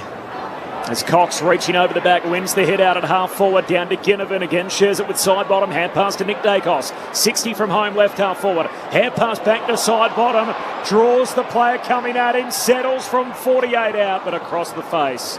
He misses. Now behind the Collingwood's third. GWS are 1-1. It's the Giants by 4 points, 10 minutes in. In Tassie, it's Adelaide by 50 points, 14-12-96 to the Roos, 6-10-46 there. Taylor Walker with 5 goals. Isaac Cumming looks to bring the Giants back into play. Long kick to half back. Toby Green flies, can't take the mark. Hogan's there. Down and slow to rise is Murphy. Cornelio with the hand pass into the corridor for Whitfield. Linking up with Ash. He looks up towards half forward. Needs Keith to make an option. It bounces out in front of him. Running away from Cameron. Gets onto the right boot. Snaps on goal and blazes out to the right. It squeezes in for a minor score. Had Haynes on in the pocket. Decided to go himself. Giants leading by 5 points. Hard not to enjoy seeing 2 giraffes run into a loose ball like that. Who were the best exponents at it in your time, Solly? The big men chasing after the loose footy? Simon Taylor, Robbie Campbell were pretty funny at times. It's Darcy Moore on the kick out to half back. Myercheck can't mark, spills down to Iden of the Giants. Hand pass to Himmelberg, gives it to Ware. High up and under the half forward. Underneath it, Lloyd can't reel it in. Spills to Darcy Moore under pressure. Got a hand pass back to the hot spot. Beautifully won by Hogan. Hand pass away to Whitfield, who snaps it through. And Hogan with the dish off, setting up the Giants' second goal. They're just getting warm, the Giants. 2-2-14, Collingwood 3 behinds. GWS by 11 points after as many minutes. Jess Webster on the boundary. Nathan Murphy is just coming to the bench for the Pies. He was down for a long time behind play in the hands of the trainers. I think he copped a heavy knock. I think it was Toby Green in a marking contest, and he's just coming to the bench now. Looks okay, but we'll keep an eye on him because he was with the trainers for a long time. Well, it was great pressure from Jesse Hogan, wasn't he? Just 1 or 2 efforts, followed up the football, loose ball get, and then dished off to Lockie Whitfield. So the Giants certainly come to play at the moment. They're working the ball off the half-back flank really well. They're opening up Collingwood. So they've obviously thought that the long down the line play is probably not their go-to today. They're trying to spread them as wide as they possibly can and open up the corridor to use that sort of rugby run through the middle. Mark Murphy with you on ABC Sport. They've had 20 more disposals, the Giants. As in the middle, Tom Green gets the clearance. Out pass to Cornelio, away to Ash. Kicks inside 50, Hayne and Moore. Darcy Moore spoils it down straight into the path of Lloyd, though. Great goal-saving tackle as Noble gathers for Collingwood. Out pass to Nick Dacos to Sidebottom. Looks at options into the middle of the crowd. He spots Darcy Cameron, who can hand pass it forward to Adams. He can link up with Chris. And here go Collingwood through the middle of the G. He gets to 55, long towards Henry or towards goal. It's offline to the right, and Cumming takes the mark running back with a flight just inside the behind line. Probably could have taken an extra 10 or 15. Had space, didn't he? Yeah, had more space in front of him. First kick today for Jack Crisp, averaging 26 touches a game this year, and in his 177th consecutive game, the longest active streak in the AFL. As Whitfield goes short with a kick to Ash. Isaac Chugg standing the mark on debut. Playing half forward for Collingwood. Short to Davis, the former captain, and he chips out wide to Cornelio. One of three current skippers for GWS. They've kicked the first 2 goals. 2-2 to 3 behinds. We're 13 minutes in a slow play. Cornelio kicks down the wing. They all miss it. Spills through to Cal Ward, who puts his head over the top of it, or in fact it's Bruin bottom of the pack. Ward waiting for it. It comes to Crisp though, and Collingwood away. Hand pass to Howe. Pendlebury can't take it clean. Nick Dacos, hand pass a turnover. Himmelberg for the Giants. Got it to Taranto. Hand pass to Lloyd. Kicks inside 50. Nick Haynes takes the sprawling mark in front of Darcy Moore. And Haynes, the all-Australian defender, is going to have a set shot here. 30 metres out, just right of centre. It's a good bit of coaching, I think, having Haynes down there playing on Moore and making him accountable, because Moore just wants to read the play himself and come off an intercept, whereas Haynes is positioning himself in a really great spot and obviously here getting used on the offence. He did kick a goal in the semi-final last year, the loss to Geelong. Hasn't had one since. Nick Haynes, he misses to the near side. And behind. GWS giving the Pies a few problems early. 14 minutes in, the Giants 2-3, Collingwood 3 behinds. Jeremy Howe brings Collingwood back into play. Short to the pocket to Nick Dacos, and now to Noble. Still in the right back pocket. Now Dacos is trying to work around the back. Could have almost got a 50-metre penalty from Jesse Hogan being in the restricted zone, but the umpire said no. Very short Noble to Maynard in game 150. Runner-up in Collingwood's best and fairest last year. Braden Maynard looks at options around the members' wing. Sends it towards Cameron. Up against Riccardi. It clears the 2. Henry behind. Couldn't get a disposal away for Collingwood. O'Halloran's hand pass. Missed Riccardi. In goes Elliott. Sliding through traffic. Looks to pull his kick towards McCreary. It's over his head. Iden back with the fly. Takes the mark for the Giants in the left back pocket. It's the Giants by 12 points early. 2-3-15 to Collingwood 3 behinds. Crows by 44 points over North Melbourne in the waning moments there, so North's losing sequence will continue as Iden goes short to Cumming. And he goes back to the top of the defensive goal square to Himmelberg. And switch play out to the southern side. Short kick to Iden, still in the D50. Comes outside the arc. Mark taken by Ware, the South Australian at half back. He's going back to Iden.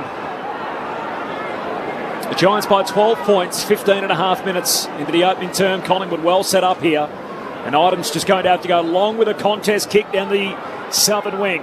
Taranto tries to spoil it into the path though of Nick Dacos for Collingwood. Hand pass to Quaynor, tries to get it back to Nick Dacos, does so. Hand pass to Sidebottom, trying to shake the would-be tackle from Lloyd. Hand pass close to the boundary line. Quaynor keeps it alive, gives it to Pendlebury, kicks it back down the wing, hitting up to meet at Hoskin Elliott, but Taylor spoils it away from him, and a throw-in on the southern wing. Sidebottom, the leading possession winner on the ground with 9 thus far. Giants leading by 12 points, having the better of the early proceedings here. Thrown back in, Cox one down the tap, and straight to Kelly, who hand passes straight to Crisp. Squeeze the kick towards half forward for Collingwood. Pendlebury with a big tackle on Cornelio. Somehow threw it onto his boot. Got it to Kelly. Pinched though by Lipinski. Hand pass inboard to Myercheck, who had a fumble. Regathers. Hand pass into the middle of the G for Quaynor. Looks towards 50. Elliott on the lead. Takes the mark moving laterally. Marks 45 metres out. Pretty much directly in front. Well, it was a great kick because the Giants really flooded back and basically protected all space with the inside 50 of Collingwood, and that was basically his only option. It was a great keep by Quaynor. Jamie Elliott, who kicked 3 goals against the Demons in their win on Queen's Birthday Monday. Back averaging around sort of 15 to 16 disposals per game. Can be deadly in the midfield as well. Looking for Collingwood's first goal of the match. Elliott from right on 50 hits it sweetly and sails it over the goal umpire's head. The Pies on the board after 17 minutes here at the MCG through Jamie Elliott. 1-3-9 to the Giants, 2-3-15 on ABC Sport. You call it, Murph. Giants have been defending well, getting back, and on that occasion, a really smart lateral lead from Elliott, which Quaynor was good enough to spot and importantly hit. It was a clever mark in the end to protect the ball drop. Really enjoying the Giants attacking ball movement there. They're playing on handball receives as much as possible through the middle part of the ground. It's exciting to watch. It is, and from the stoppages, they're looking inside at every opportunity. If there's nothing on the inside, they're using the width, so they're spreading the ground really long and wide and trying to open up Collingwood's defence. So it's obviously a tactic that they've thought throughout the week, that we can try and penetrate their zone by spreading them as far wide and long as possible. Averaged 70 points a game in their first 9 matches. The Giants, they've averaged 110 in their last 4. They lead it by a goal here, but Collingwood on the board through Elliott. At the centre bounce, Ash squeezes a kick forward. Lipinski hands it to Noble. He's met high. And a tackle from Jacob Ware and a free kick for Noble on the wing. Members side, he comes out wide to Quaynor. Takes the mark for Collingwood. Looks up into the forward 50. Not a great kick. Up to meet it. Taylor spills the chest mark. Hand pass from Adams back to centre half forward, but the Giants win it again as Ward to Whitfield, who just bangs a kick into open space on the southern wing. Foot races on. Hoskin Elliott got there first for Collingwood, trying to link up with Murphy, offering chase. O'Halloran as the 2 Magpies working around him. As Murphy gives it back to Hoskin Elliott, long kick around the wing. Ginnivan stuck underneath a couple of Giants, and Himmelberg spoils it over the boundary line for a throw-in. Giants by 6 points here after 19 minutes at the MCG. Down in Tassie, it's the Crows by 45 points, approaching full time there. 15-13, 103 to North Melbourne, 8-10, 58. From the throw-in, a chance for Adams, hard against the boundary. Could have been taken, we're not in possession by Kelly. Just a bump or a tackle when he didn't have the footy. Taylor Adams will take the free kick on the southern wing. Clearance is 7-2 to Collingwood. As Elliott goes short to Pendlebury. Floodlights are on. Threatening grey veil hangs over the MCG. It's rained most of the morning and there is further showers forecast, but not raining at the moment. As Pendlebury finds Hoskin Elliott, kicks inside 50. Taylor again hands to it. No mark, spills to Elliott, trying to get back onto his right side. Breaks 2 tackles, hand pass to Chug. He's crunched. The first gamer falls down towards Bruin. He's tackled, holding the ball, said the umpire. And Jamie Elliott with the follow-up after dishing off the hand pass, lays the tackle and wins possession back. And it will be a shot at goal. 40 metres out, just left of centre. He's looked terrific now. Really poppy, bouncy, explosive, and his second effort there after the initial contest. He's been rewarded a shot on goal. He's an important player, isn't he? Yeah. If he can string games together and get that continuity in his body, he's a really damaging player and someone who's a real barometer for him. A deep breath for Jamie Elliott as he starts his approach to the city end of the ground. The chase down tackle and now the set shot. He's setting the tone for the Magpies. Elliott has Collingwood's first 2. And we're all knotted up. 21 minutes into the opening term. 2-3-15 apiece. Mark Murphy and Brad Sewell. Collingwood sort of weathered the storm, haven't they? Giants started really well. Their pressure around the contest was quite good. They were getting the ball forward, getting good yardage. But now it seems that Collingwood have really started to up the ante around the contest and winning some of these clearances and just putting the Giants under enormous pressure, and that one's all on the back of forward pressure and forward work rate. So tried to dodge one tackle but couldn't do the second. He's the number 1 tackler inside 50 per game, Jamie Elliott, alongside Matt Owies, averaging around 2 a game. So no doubt Craig McRae will show that during the week. It is. It's a big stat that they always look at, those forward 50 tackles. If you're getting anywhere from probably 10 to 15 as a group, you're in a good space. Mason Cox into the ruck here up against Keefe. Keefe wins down the tap for the Giants. Lipinski sockers it off the deck out to the southern wing. Ginnivan first onto it. Hand pass linking up with Josh Dacos to brother Nick. Back to Josh. Got the hand pass to Maynard. Kick short. Crisp takes the mark. Centre of the southern wing with Collingwood drawing scores level at 15 apiece. I feel like the shaved head's a real statement as well. Just all business, Jamie Elliott. So ready to go. Roll the sleeves up. And a couple of goals already to start the game for Collingwood as the kick comes down the wing. Cox was the target. No mark. Spills down to Chug, the first gamer. Hand pass inside the forward 50, trying to follow up his own ball. Unsuccessfully. Ash had it, lost it. Pack forms close to the boundary line. 40 metres out from the goal for Collingwood. Giants get a little surge kick out of the defensive 50. Spills to Tom Green. Hand pass wanted Taranto. He was tackled without it. By McCreary, and a free kick for Taranto at half-back for GWS. Scores level. Quickly inboard to Ash at centre-half back through the middle of the G. Found Himmelberger. Took it from Kennedy to Cal Ward. Through traffic. Hand pass to Tom Green. It opens up. Kicks towards Toby Green. Backpedaling. Can't take the mark. Trying to slide in Noble. Toby Crowthers. He could have almost been pushed in the back by Moore. No whistle as Collingwood emerges. In fact, it's holding the ball as Howe kicks out to the members' wing. It's too wide for Ollie Henry, and it goes out of play for a boundary throw in. Little time to gather and to move for Toby Green inside the Giants forward 50. Collingwood are able to repel, having kicked the last 2 goals of the match. Maynard stands next to him now. It's been a rotating defence so far for Toby Green in the forward 50. Hasn't had a one-on-one matchup so far as Josh Kelly from the stoppage puts the Giants inside 50. Howe leaping up the spoil down to Hoskin Elliott. Pies win possession. Hand pass to Maynard. Kicks back down the wing. Cal Ward, double fister, close to the boundary line, finds the safety of it, and McCreary just pushes Ward in the back, gives away the free. And McCreary's not happy, trying to tell the umpire he went down a little easy. Looks like Cal Ward's playing off a half-back flank today, so someone who uses the ball really well, great composure. Giants go inside 50, just sits it up to the hot spot, jumping for the footy. Hogan, no mark, falls to Toby Green, defend off. He's now dispossessed by Lipinski. Ball spills to Hoskin Elliott, back to Lipinski by hand. Big contest, Mychek bangs bodies with Keefe. Ball spits out the Giants with the numbers. Picked up by Whitfield, draws the opponent, hand pass to Kennedy, inside 50 again towards Haynes, spoiled away from him, but Darcy Moore had the arms around the chest. And the umpire spotted it. And Nick Haynes will get another crack, having started in attack this afternoon. Been a great matchup, that, hasn't it? Haynes has been happy to play on that fat side. Plenty of space to move into, and he's obviously a very good one-on-one player as it is, and he's got the better of Moore so far. He's pretty much Gillespie in front. Nick Haynes comes in and misses to the right. When you normally put down on the record a chance for the Giants to take back the lead. They've done so, but by just a point, not 6. 2-4-16 to Collingwood 2-3-15. 25 minutes gone opening term. Kick out from Moore to Maynard. Short kick to Josh Dacos. Links up with brother Nick. He kicks to the southern wing and finds Murphy.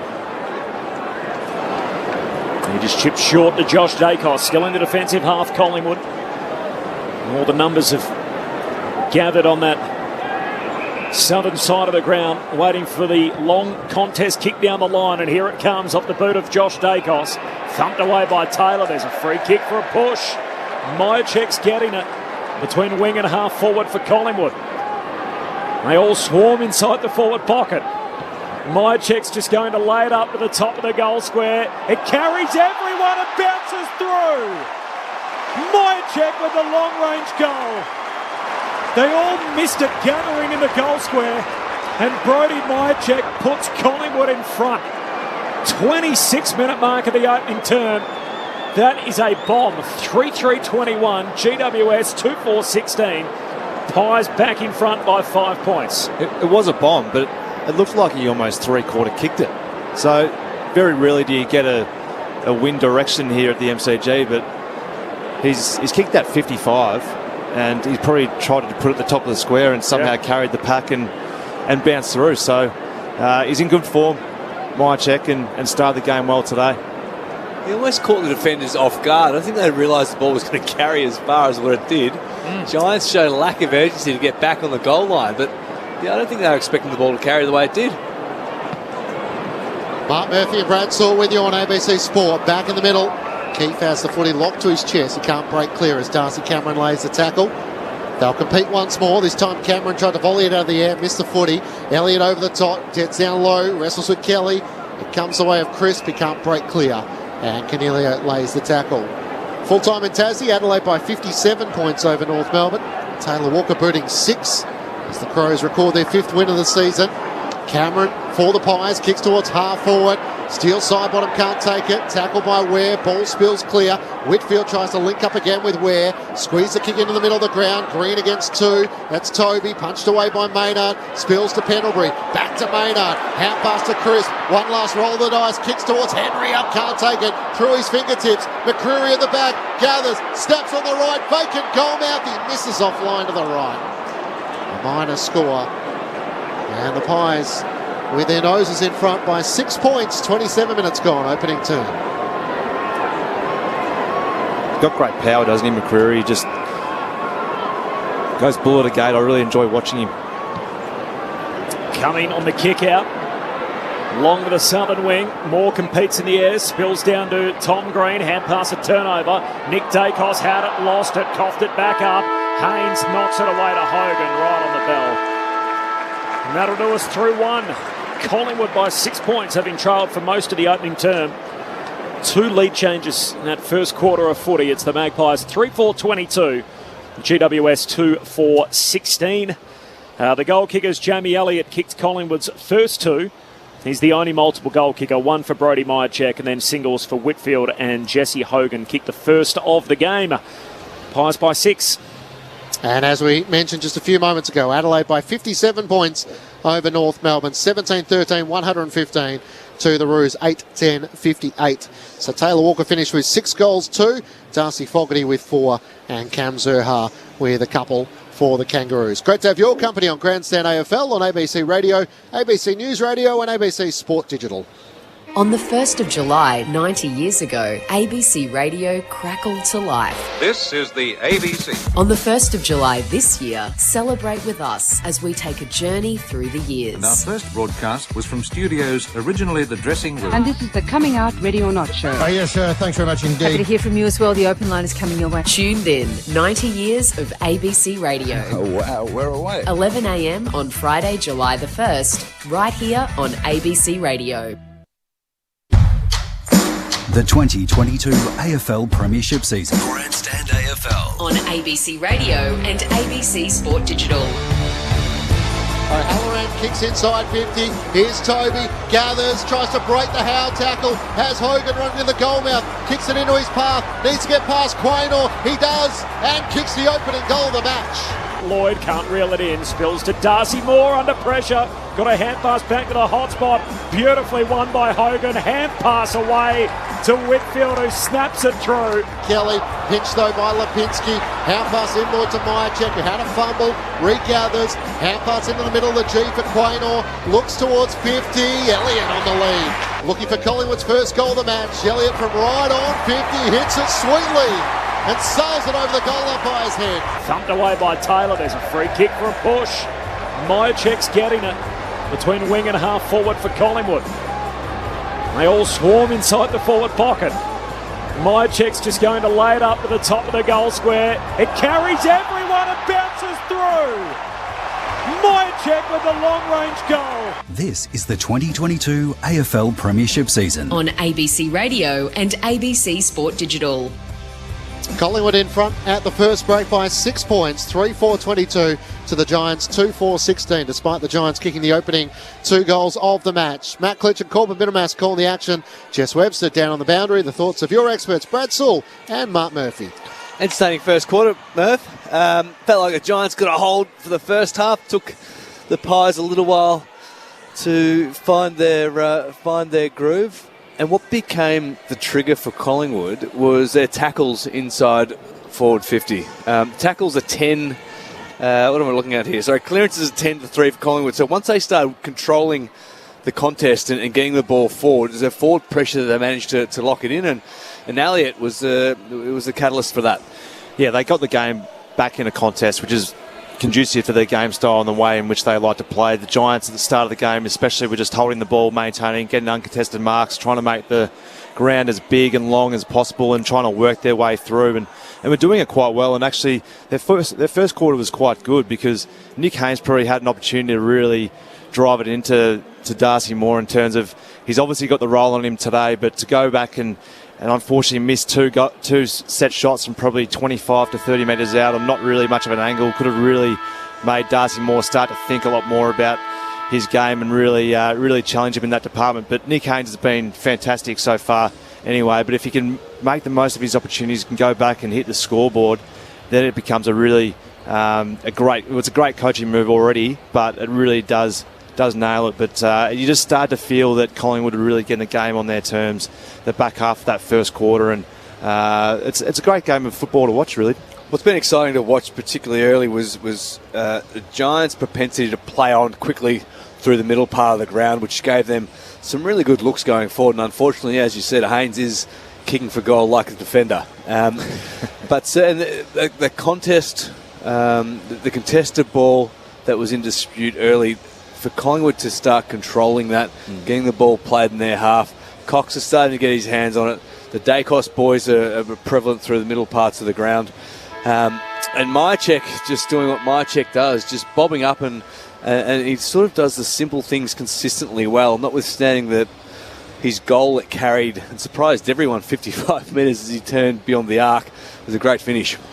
It was. So we are looking forward to seeing if the Giants want to work more at the sort of the contested style, because they are getting very cleaned up around the clearances. Their pressure has been quite good, but Collingwood just getting their hands on the footy first, and as we've seen throughout the entirety of this year, they really do hunt in numbers, Collingwood, and it's been a real feature of their game this year when they are playing really well, that their contested side of the ball is really high. Clearances and tackles are obviously a real feature of their game, and they were fantastic in that prior to the bye against Melbourne, and they're really starting to continue that on today. Giants have been in position for a few moments. Craig McRae keeping Collingwood for a couple of moments longer, with Collingwood leading by 6 points at quarter time. On the SMS, 0437 774 774. If you've got a thought or comment, great having Murph's expert comments. Miss him at the Blue Baggers, but great to have him on the ABC. That's from Benny in the Valley. Hi guys, Paul from Yarrawonga, great call. Not much going the Bombers' way. I think the Giants can get the job done today. And Bruiser from Latham thinks GWS will win by about 30 points against the Pies this afternoon. Second quarter underway. Jack Crisp gets the opening clearance, kicks inside 50. Davis couldn't claim the mark against Henry, but was taken high with his head over the footy. And Phil Davis quickly takes the free kick. Out to Harry Himmelberg on the defensive 50. Up to Tanner Bruin, who dropped the mark off his chest, had enough time to regather. Hand pass to Cornelio, almost run down by Chug. The debutant, he kicks up the wing. Lloyd in front. Quaynor spoils it down. Now the tackler on Hogan. Hand pass comes to O'Halloran, to Tom Green, to Taranto. Noble put in a good chase. Kicks inside 50. Toby Green, good pick up. Josh Kelly's kick straight into Maynard's head. It bounces out to Noble. Hand pass to Sidebottom to Pendlebury. Couldn't take it cleanly. Little toe poke from Cornelio. Sidebottom off the deck up to half-back, and Whitfield gathers. He gives a hand pass to Keefe. Shoots one out to Cumming, and he links up with Kelly. Short kick to Toby, who drops to his knees and takes the mark right on the 50. We certainly got it in him to kick it from here. Watching last week, kicking 7 and a few of these on the 50 emblem, and he'll no doubt get it probably an extra 4 or 5 metres by wheeling out to his right foot. He's had just the one kick so far, 3 hand passes. Hasn't hit the scoreboard as yet. He's going to pass it short inside 50. Hits up Daniel Lloyd, who marks in that channel at half forward. He'll kick from about 35 out, left half forward. Poker player's bluff. Yeah, it was very smart, wasn't it? Still no excuses defensively for allowing that to happen, just to putting the defence to sleep. Yep, smart play by Green, but as a defensive coach, I imagine the Pies have been upset with that. Hasn't played since round 2. Daniel Lloyd had a broken forearm. He's back today at the MCG. His kick is a howler. Slides off the side of the boot and he misses everything. No change to the score. Collingwood by 6 points, 2 minutes into the second term. Letting some opportunities slip, the Giants. Maynard has the footy in his hands as he sends Collingwood out of defence. Up to half-back, Mason Cox wrestles with Keefe. It spills to the front. Tom Green for the Giants. Hand pass to Whitfield, back to Keefe. Thought about the hand pass to Cornelio, now goes on his boot. A wobbling kick inside 50. Noble up early against Kelly. Spoils it away. Now Maynard has a go. Got it to the defensive 50. Whitfield inside 50 to the pocket. Hogan can't take the mark. Quaynor around the boundary. Down low for Howe. Kicks towards Cox at half-back. Spoils it down against Keefe. Side bottom with a crucial little topo. Out to Hoskin Elliott. Pulls his kick and finds Taylor Adams, centre of the southern wing. The former Giant goes into the corridor as Pendlebury takes the mark, almost mowed down, trying to hit up Ginnivan, got to him on the half volley, trying to draw the free kick for the tackle, and he does so. Cumming got him over the shoulder. He just bent at the knees, Ginnivan leant into Isaac Cumming, and he got the call that he was after. And Jack Ginnivan will get a set shot here at centre half forward, just inside the 50. So it felt like everyone in the ground then knew exactly what was going to occur when Ginnivan got the ball. Then he just knew he was going to drop his knees, and he's got it down to a textbook. It's a fine art, isn't it, at the moment? So, but that one was high, Murph. Oh, it's certainly high, but he drops the knees and then leans into it. So it's almost impossible not to get him high there. So Jack Ginnivan draws the free kick. He can't cash in on the reward. Misses out to the left and behind. So both teams leaving some set shots out there. Collingwood by 7 points, 4 travelled second term. Murph can speak with some authority about those free kicks. Oh.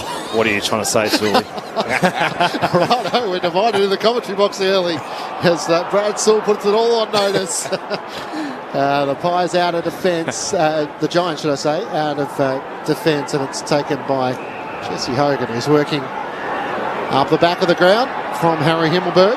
Left half back. Works a kick over the top, looking for Whitfield. Side bottom, did he have enough of it? The mark has been paid Collingwood's way, and still side bottom keen to take it. Around Kelly on the mark with a hand pass to Noble, right half forward. Kicks close to the boundary line for Henry. Can he juggle it inside? He can. A little topo to the goal mouth. Mychek's going to finish the work on the goal line. Brodie Mychek with his second. There was a little toe poke in there. I think it was from Hoskin Elliott that got it right to the goal line. And like all good key forwards, Brodie Mychek was awake to that, and he finished the job. Collingwood by 13 points, 4-5-29 to the Giants, 2-4-16. Still side bottoms up to his 13th disposal so far. He just gets under the guard. He does. He hasn't had a big year in terms of disposals this year, but he still has that ability just to keep on racking the ball up because he is such a hard worker who gets back in defence and supports his defence. He's a real chain of possession type player. He'll get you with 1 or 2 or 3 possessions sometimes in a link play, and if they're going to allow him to keep on getting back and being used in that manner, he's so, as we all know, he's so dangerous with ball in hand. You can't allow him just to get possessions at will. We welcome our Tasmanian listeners from North Melbourne and Adelaide. Matt Clinch, Corbin Middlemass, Jess Webster, Brad Sewell and Mark Murphy with you at the MCG. Collingwood by 13 points, 5 minutes gone, second term. They've kicked the last 4 of the game after the Giants kicked the first 2. Cox wins the hit out in the middle. Steve Cornelio sends his kick to centre half forward for the Giants. Toby Green jams it on the left boot inside 50. Darcy Moore reaching over the pack will be paid the mark. 30 metres out from his defensive goal line. No late change either team. Trey Rusco the sub for Collingwood and Callum Brown for the Giants. The kick from Moore up to the wing. Davis thumps it away. Down into the path though of Josh Dacos of the Magpies. Hand pass to Cameron. Surge kick forward to turnover. And Cumming takes the intercept mark on the back flank. The Giants kicked the opening 2 goals of the match, and then Collingwood took control. Jamie Elliott with a couple of goals late in the first quarter and currently leading by 13 points. Coming back inside the defensive 50, finds Taylor at left half back, and now out to Cal Ward. Started across half back this afternoon, spots up Whitfield. Takes the mark still at half back for the Giants. It's a congested wing down the southern side as he looks at options. Now has to send it long in the direction of Riccardi, up against Quaynor. Quaynor pinches it, couldn't get a clean hand pass away. Tom Green spins through traffic, hand pass to Kelly for the Giants, runs away from Lipinski, kicks towards Hogan, caught behind against Murphy, spoils it down. Murphy gathers, Hogan tackles. Hand pass to Quaynor, back to Howard, back inside the defensive 50 to Nick Dacos. Now, Hogan's continuing on as they scrap forward at defensive 50, he and Murphy. And the umpires come in and paid a free kick. Murphy by a hand. Dishes off to Nick Dacos, the youngest man on the ground. Against the southern boundary line, lays a hand pass over to Jeremy Howe, who kicks up into the front half. Mychek with a big push at the back. The mark is going to be paid, though, to Darcy Cameron, who pulls it down among about 3 bodies, including Himmelberg for the Giants, who now stands the mark. Hand pass to Nick Dacos. His kick hits up Brody, and Mychek comes skidding out to take the mark at right half forward. It's a great role for Nick Dacos to play, isn't it? Just off a half-back flank, running around. And he's such a great ball user, and they're just rewarding him for being in the right spots. And you just can't allow a bloke who, although he's only in the start of his career, just to have that much time with the ball, because he's just going to cut you up. He's easily one of their best ball users already. Mychek looking into the corridor, the boundary line, about 5 metres away on his right. He'll have to kick it from about 53 metres out. He's got his kicking boots on today, but he misses just to the right-hand side, near side. From where that kick came in, a minor score. Collingwood by 14, 4-6 to 2-4, 8.5 minutes into the second term. Pies by 14. He's a barista, Brody Mychek as well, part of the Collingwood contingent who bought a cafe in Hawthorn. As Himmelberg out of defence, not his best kick, and Noble takes intercepting mark as it fails to reach Haynes. Looks inside the 50. Ginnivan's at the top of the 50. Mychek now offers a lead, sends in that direction. And Mason Cox as well. From behind, Davis got a fist to it. Ginnivan tries to wrestle it away from Whitfield, who's stuck on the bottom of that pack, and the umpire will ball it up 35 metres out from the Collingwood goal at the Punt Road end. Up it goes. Cox first hands on the footy. Ginnivan charging through. Tackled by Cumming. Umpire says ball up. Took a while to blow the whistle. We'll do it all again. 35 out from the Magpies goal at the Punt Road end. Cox grabs it out of the ruck, somehow dropped it onto his boot, trickles away 5 metres. Tom Green grabs it for the Giants. His hand pass turnover. McCreary at centre half forward likewise. Coughs it up. Toby Green. His hand pass a turnover too. Side bottom for the Magpies between wing and half forward. Hand pass to McCreary. He dishes off to Hoskin Elliott. 52 out. Kicks to the top of the goal square. Cox got hands to it. Spills down to Ginnivan. Ginnivan tackled. Ball held in. Umpire says ball up. 15 out from the Collingwood goal. Mychek was goal side with plenty of space too, with that ball split forward. Pies by 14 points. Cox doing the ruckman against Keith. Neither got a disposal to it. Jamming it on the boot was Lipinski. It's across the face. And in the end, gathered by Taylor. Turns it straight over though, and Noble takes the mark right on 50. Feeds the hand pass around the back to Braden Maynard. Long kick on the left boot. Puts it out to the left. And out of bounds on the full in game 150. No change to the score. Collingwood by 14 points. Earlier it was Adelaide by 57 points. With Taylor Walker kicking 6. And the final match of the round, Port Adelaide and the Gold Coast Suns. We'll take you there at the completion of this game, about to get underway soon. Braden Maynard, the 95th Collingwood player to reach the milestone today. Won 50 games. There's Iden long down the line, and Hogan takes a contested mark. He looks back inboard. Short kick to Cornelio. He's going to come down the wing member side. Nick Haynes, who's playing up front, flies for it. Cameron up in front, takes the intercept mark though for Collingwood. And the Pies win possession back. Short kick wide, but Noble. Debutant today for Collingwood in Isaac Chugg. So just the one touch so far, started on the bench. Jumper number 34 in the long sleeves. A short kick to Nick Dacos, and he goes short too to Crisp, who marks centre half back for the Magpies. Can chip it over the top to Maynard, who's looking for a hand pass, but none on offer. Looks at options on the southern wing. Still side bottoms there. Instead gets right underneath this as he kicks towards half forward. Good body contact in the end by Lipinski as he tried to scrap for it. Side bottoms tackle on Ware was over the shoulder. First time I've seen Braden Maynard kick on his right foot. Suggest he stick to his left. Yeah, for the rest of the match, if that's the result. Yeah. As Ware has it on the half-back line for the Giants. Sends it wide to left half-back. And Cumming has it. Is that coming with no real options long down the line? Looks into the corridor. Nothing there, so reluctantly has to kick long down the southern wing. Collingwood is well set, and Maynard can mark on his chest at right half back. Just really breaking down along the centre half forward line at the moment. The Giants are sort of just giving easy young contested marks to the Collingwood defenders and allowing offence to really come off the top of it. Maynard kicks wide to Hoskin Elliott. Short kick to side bottom. Feints to hand pass. He's going to go back and have his kick. Just forward of the wing. Possession number 15, the chief possession getter on the ground. He takes on the man on the mark and he's caught holding the ball. There was nothing up ahead. Where lays the tackle? And Sidebottom tried to handball it out in front of him as he was being tackled by the Giants youngster, and the ump said that's holding the ball. Short kick back to Cumming. Again, we're in this slow play between the arcs. As Cumming goes long down the wing, Maynard crashes the pack, spills down to Crisp. Collingwood get it again. Across the half-back line. Hand pass from Noble to Murphy.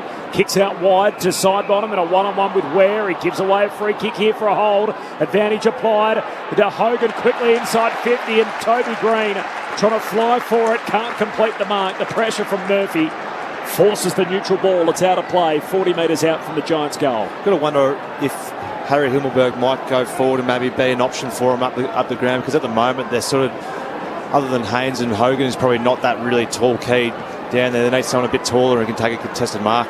Just the one goal Collingwood's way in this second quarter through 13 minutes. Cameron out of the ruck. Hand pass to Crisp. Kicks up to half forward. Half back Taylor for the Giants. Hand pass inboard. Missed his intended target. Himmelberg has to try and win it.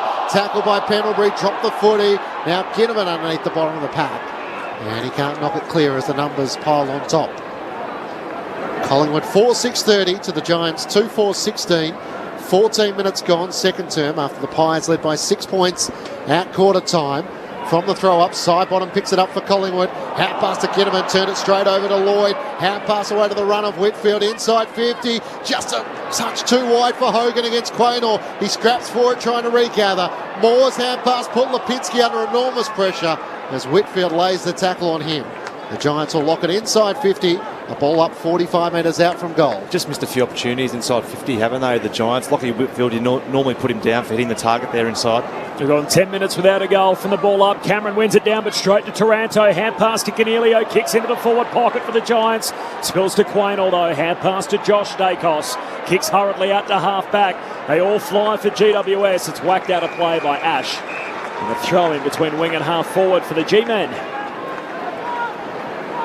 Collingwood by 14 points. We've gone 10 minutes without a goal. We're now 15 minutes into this second quarter. It must be said it's just slowed down a little bit after Giants kicked the first two, Collingwood the last four. Two lead changes in the opening quarter from the boundary throwing. Cameron down to Ginnivan. Hand pass to Adams. Shares it with Lipinski. Kicks to half forward. Iden off his shin. Spills to Elliott, his direct opponent. Pokes the pass inside 50. Myercheck on the run. Kicks goal and he misses. To an unguarded goal square. And a behind. Myercheck has kicked the last two in the game. He can't add to his tally there. Collingwood by 15 points. 16 minutes into the second quarter. Wouldn't have looked out of place in the State of Origin, Jamie Elliott. Game 2 coming up tonight from Perth. You can hear it on ABC Radio. Coming straight down the middle for the Giants. Lloyd out towards Taranto. He's held by Noble. And Noble gave him a bit of a shove after the whistle came as well. No 50-metre penalty, although he's probably getting a word of advice to be careful there. You'd be a Maroons fan for sure, Clinchy. You think? Yeah, I reckon. So, you're born in Victoria.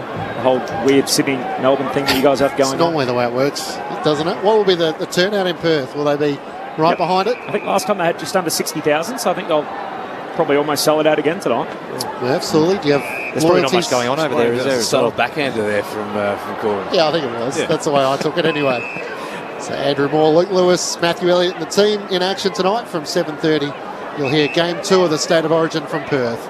Himmelberg has it at right half forward for the Giants. Deep inside 50. Hogan's in the pack. Great mark, Darcy Moore. Just stood his ground vertically behind and was able to clock an impressive mark. 10 metres out from his defensive goal. Kicks to the right back pocket. And he finds Braden Maynard. To see Hogan as a key forward needs to compete better than that, not allow. Effectively, it was an uncontested mark. Maynard goes long down the line and Cummings spoils, and it's out of play. Southern wing. I think generally most Victorians are Maroons fans. A lot of Melbourne Storm players play for the Maroons, and it's this. Generally, if you're not with New South Wales, you're. No need to justify it back. Murph's slid in a little dig at WA in the middle of all that as well, which just a little drive-by. There's riffs everywhere here. Yeah, boundary throw in Lloyd. Hand pass away, and there's a huge tackle laid in the middle of the ground. Jamie Elliott has been involved in everything so far today with the big tackle on Cumming, and we'll have a ball up. McCreary involved there for the Magpies. There's a free kick here, non-controlling umpires getting involved. It's going Tom Green's way. So after all that intervention, now the Giants can go inside the forward 50. Tom Green's kick to the hot spot. Falls down in front of the pack. Noble, hand pass to Moore, to Nick Dacos. He links up by hand with Maynard. He chips it down the boundary line to Hoskin Elliott. Defensive side of the wing, kicks beyond it. Wants the big man in Cox, running out of room, close to the boundary line, and halved it with Iden out of play. So a throw in on the southern wing. They're really falling down, the Giants, with their contest in the air, but also at ground level. Then that last entry inside 50, they had Giants players sitting outside the 50. They need to push in and really make the Collingwood defenders and midfielders accountable. Tom Green's having a roll in the ruck here as Darcy Cameron wins down the tap. Kelly dribbles a kick around the wing. Onto it. Ware links up with Bruin. Back to Ware through traffic. Got past Cameron. Hand pass to Kennedy. Tackled by McCreary. Couldn't link up with Kelly. A chance for the Pies. Lipinski to Sidebottom. To Elliott. Ran into a dead end. Back to Sidebottom. He links up with Hoskin Elliott half-back. Hand pass inboard to Nick Dacos. He has a fumble. It's not even raining yet. The pressure is immense as the Giants can't break clear. Lockie Ash is tackled by Steele Sidebottom. And all of a sudden we're in an arm wrestle in this second quarter. Collingwood leading by 15 points. It's been a weird quarter, hasn't it? It's almost been a game of keepings off, but the last couple of minutes has just been fumbles and errors, and now it's a contested style pressure. Cameron hooks it down behind Lipinski. His hand pass knocked down by Ware, close to the boundary line, and Josh Kelly sees it out. So a throw in high half forward for the Giants. Hasn't been one for the purists, has it, Corby? No. No. Just expected highlights from these two sides after the Giants' high-scoring spree. Haven't had a goal in 15 minutes. Collingwood lead it by 15 points for the boundary throwing. Adams under pressure. Hand pass to Crisp. Can't pick it up at centre half back. Noble just ushers it out. Crisp also knocks it on. We're there for the Giants. Clean pick up. Hand pass to Cumming. He's gang tackled. Ball comes out to Lipinski. He's lost it. McCreary just bangs it off the deck. Sockers it 30 metres further afield. Up to meet it. Henry tackled immediately by Iden at half forward for the Pies. Coughed it up. Kennedy for the Giants. Hand pass to Davis. Kicks hurriedly down the wing. Turnover. Hoskin Elliott takes the intercept mark. He looks wide out to right half forward. Spots up Maynard. In game 150, veers out onto his left-hand side. Long kick towards Mason Cox. Davis sets himself in front. And Adam Kennedy with a nice little shove there on Mason to move him out of the way. Got away with one, didn't he? Quickly out of defence to Tom Green for the Giants. Up to Lloyd at right half back. Had a sider early in this second quarter. Put it out on the full. Inboard to Toby Green, who's up the ground now. Looks out to Haynes. He marks it right half forward. Couple of shots in the first quarter for Nick Haynes starting forward. Sends it long looking for Hogan or perhaps Riccardi. But Maynard so good. Nudged Riccardi underneath and took another impressive mark for the Collingwood Footy Club in defence. Let's see if the Pies can go from here. Hand pass to Nick Dacos. He shares it with Lipinski. Kicks out wide. Plenty of hang time in the kick to Sidebottom. Just on a little trot. Kicks down the southern wing. Finds Hoskin Elliott against the boundary line. Dropping back into the slow play. Time on second term. Collingwood by 15. We haven't had a goal for 17 minutes. Hoskin Elliott down to half forward. Taylor kills it out of bounds. Throw in 70 out for the Magpies goal. The Traralgon Tigers been on touch on the SMS. G'day fellas. Just wondering how Sully's coping with the MCG now that he's been a resident of the north. It's cold. And the window is open in the box here. He's a little fresh. As Cameron palms it down for the Magpies. We're there, though, for the Giants. Hand pass away to Ash. He shares it with Taranto. Gives it to Ward. Run down. Tackled by the back of the jumper by McCreary. Drilled into the turf. Says ball up. And Bo McCreary, that's what he brings to the party. A bit of forward pressure. We've got a ball up centre half forward for the Pies. Thrown up. Cameron one down the tap for Collingwood, but straight to Taranto. His hand pass. He's pinned. holding the ball. Don't think he got a hand pass away. A side bottom got him. And we'll take the free kick 55 metres out from goal. Collingwood by 15. And a 50-metre penalty. Is that against Tim Taranto on the mark?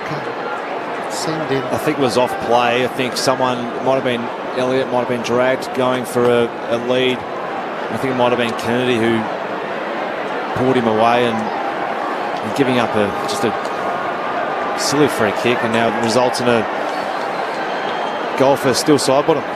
So to make a certainty of what was a free kick for Collingwood right on 50, and now Steel side bottom is taking his full 30 seconds despite, the umpire's waved him play on.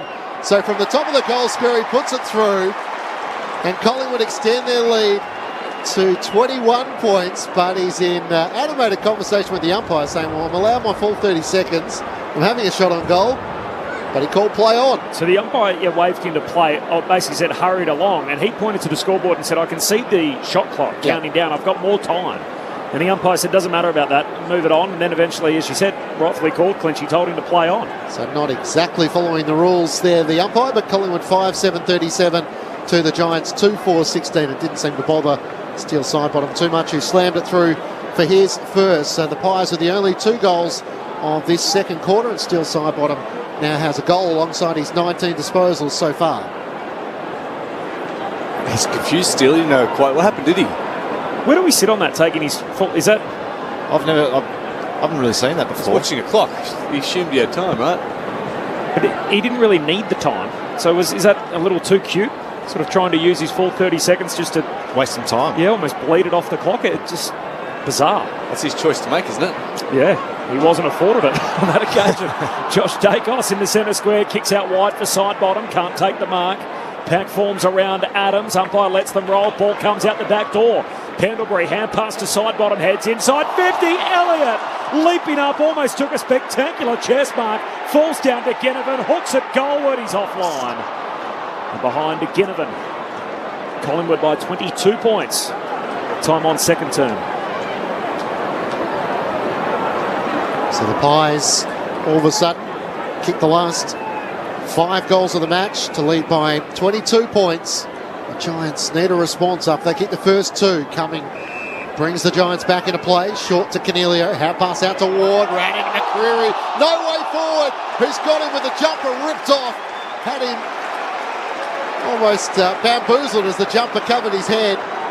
And that's the ultimate insult to injury for a player like Cal Ward, who's so tough. And McCreary got him flush. Out at left half forward, he kicks long inside 50. Myercheck sets himself, had a fly, Taylor with a fist onto it. Josh Dacos can't run onto it a couple of metres out from goal. And it's through for a minor score. Collingwood by 23 points, 25 minutes gone, second term.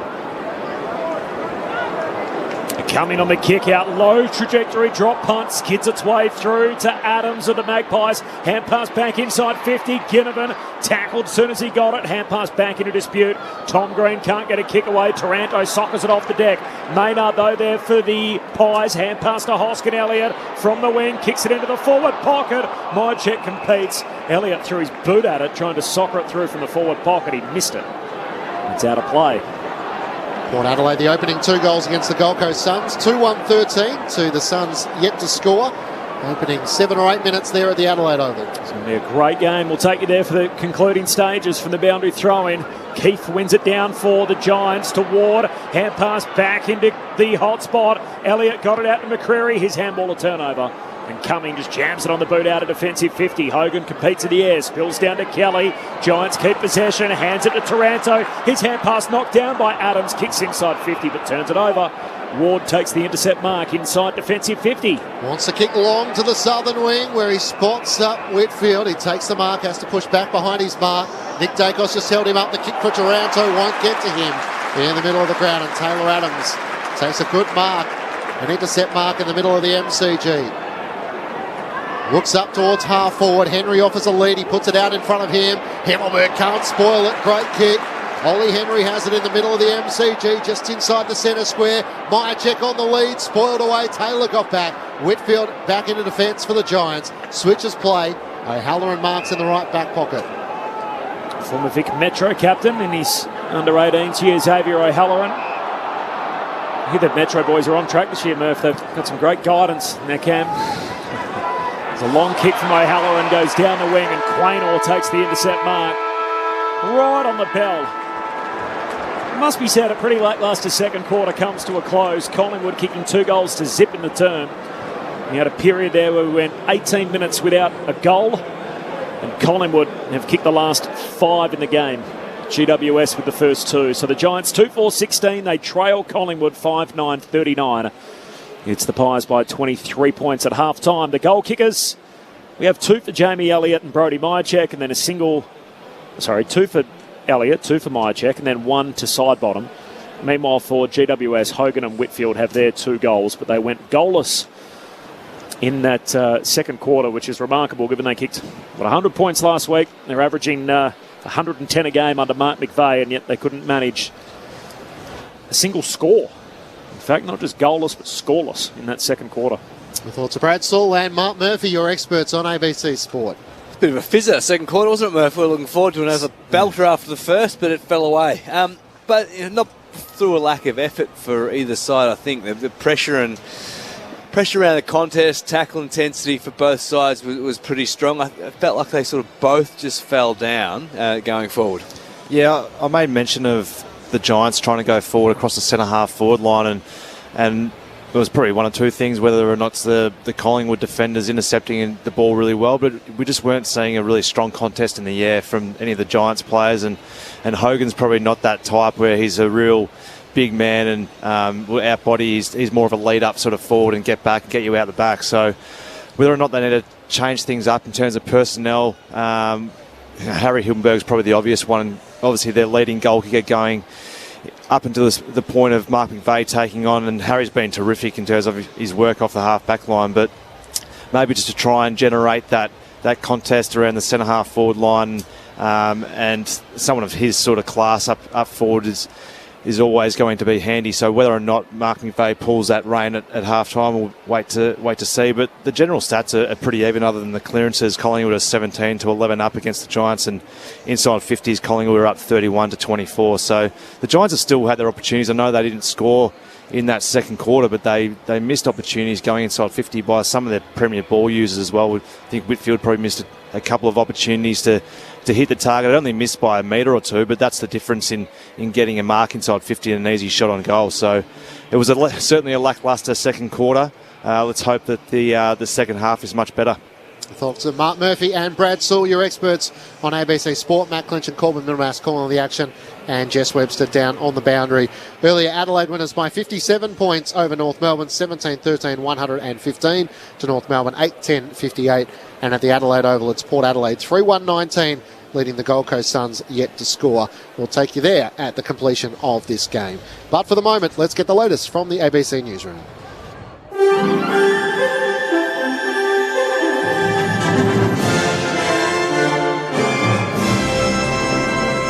ABC News with Satyam Weinstein. A meeting of NATO leaders in Spain will be attended by the Prime Minister, Anthony Albanese. Australia isn't part of the military alliance, but the PM will travel to Madrid after being invited to the forum as a partner, given the Australian government's support for Ukraine.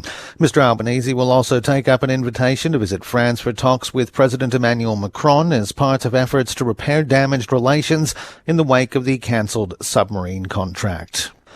Protests are continuing across the United States against the Supreme Court's controversial overturning of the historic abortion rights won for American women nearly 50 years ago.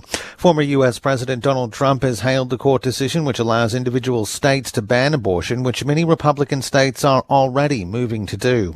Speaking at a rally in the state of Illinois, Mr. Trump said that while in office he delivered on a promise to appoint judges to the nation's highest court who would uphold conservative values.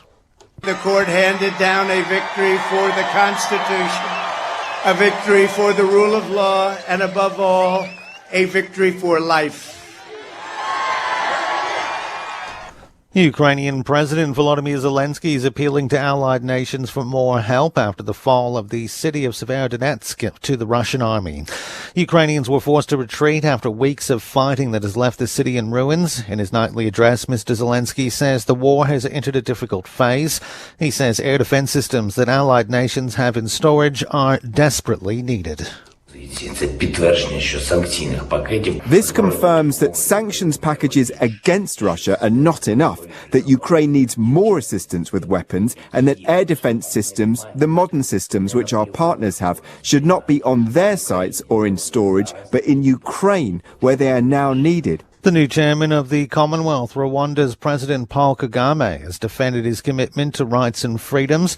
The BBC's Anne Soy reports from the Commonwealth Heads of Government meeting in the Rwandan capital, Kigali. Who defines the values? Replied the president when I asked him about the criticisms directed at his government and how he would lead the Commonwealth as its new chair. He blamed the West for being the cause of the challenges his country had faced. He was referring to the genocide of 1994, in which more than 800,000 people were killed, profiled along ethnic lines that had been defined by the former colonial master, Belgium. Asked about the opposition leaders and journalists who had been sentenced to jail, he said no one was in prison who shouldn't be there. SA Health has reported nearly 2,000 new infections of COVID-19, but no further deaths from the virus.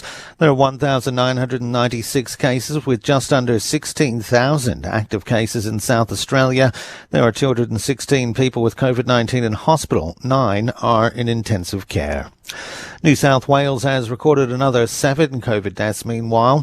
COVID hospitalisations have risen to 1,465. 48 of them are in intensive care. There were 7,461 new infections reported. Victoria Police have found a vehicle they say was involved in a shooting of a former bikie in Melbourne's north yesterday. Phil Johnson with the details. Armed Crime Squad detectives have found the vehicle used as a getaway car after yesterday's shooting at Fawkner. A 30-year-old former Mongols bikie member was shot multiple times as he was driving away from a funeral around midday in what police say was a targeted attack. He's in hospital in a stable condition. The shooters, who were wearing balaclavas, crashed their car while fleeing, then carjacked another vehicle threatening a woman and her young son. Police found the carjacked vehicle at Epping around 10 o'clock last night. Police are appealing for any witnesses to come forward. The New South Wales government says a raft of changes to the HSC are aimed at developing more job-ready graduates. Hussainiya Shams reports. The reforms are part of the state government's push to modernise the HSC, which the Education Minister Sarah Mitchell says hasn't been changed in 25 years. It includes the option for students to study multiple vocational subjects and still receive an ATAR. Currently, students are limited to one vocational course if they want an ATAR, but the changes mean they can choose as many as they like, provided they include English. The state government will also launch a pilot where students will be able to complete more HSC exams online. The changes are set to be delivered by 2025. You can get more news from our website at any time. Just head to abc.net.au/news. When I'm 90. Teenager's going to be riding hoverboards probably. When I am going to try and break a world record, I would get people to do all my work. You know, I'd want to be in a movie. The next Chris Hemsworth. I would love to have at least 78 grandchildren. At least 5 grandchildren. What's the world going to look like? I don't know. I don't know if I want to know. I reckon we'll still be best friends when we're 90. Happy birthday, ABC. Yours for 90 years.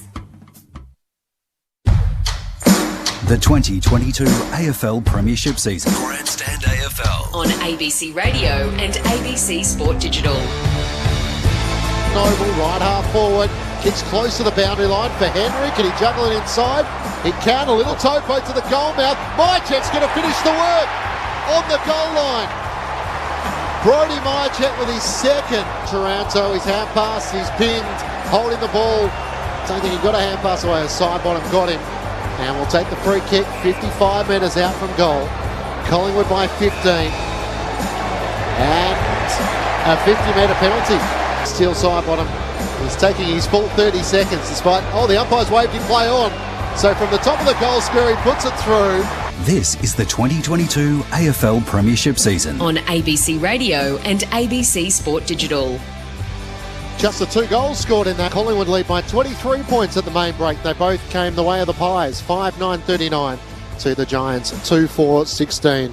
So after the Magpies led by 6 points at quarter time, a goalless second quarter for the Giants. It's the Magpies by 23 at the main break. Matt Clinch alongside Corbin Minimas call the action. Jess Webster down on the boundary. And Brad Sewell and Mark Murphy are your experts on ABC Sport this afternoon. On ABC Radio, ABC News Radio and ABC Sport Digital. Now the match at the Adelaide Oval. Opening quarter there, it's Port Adelaide 3-3-21, leading the Giants 1-1-7. So we'll take you to that match at the completion of this game at the Adelaide Oval.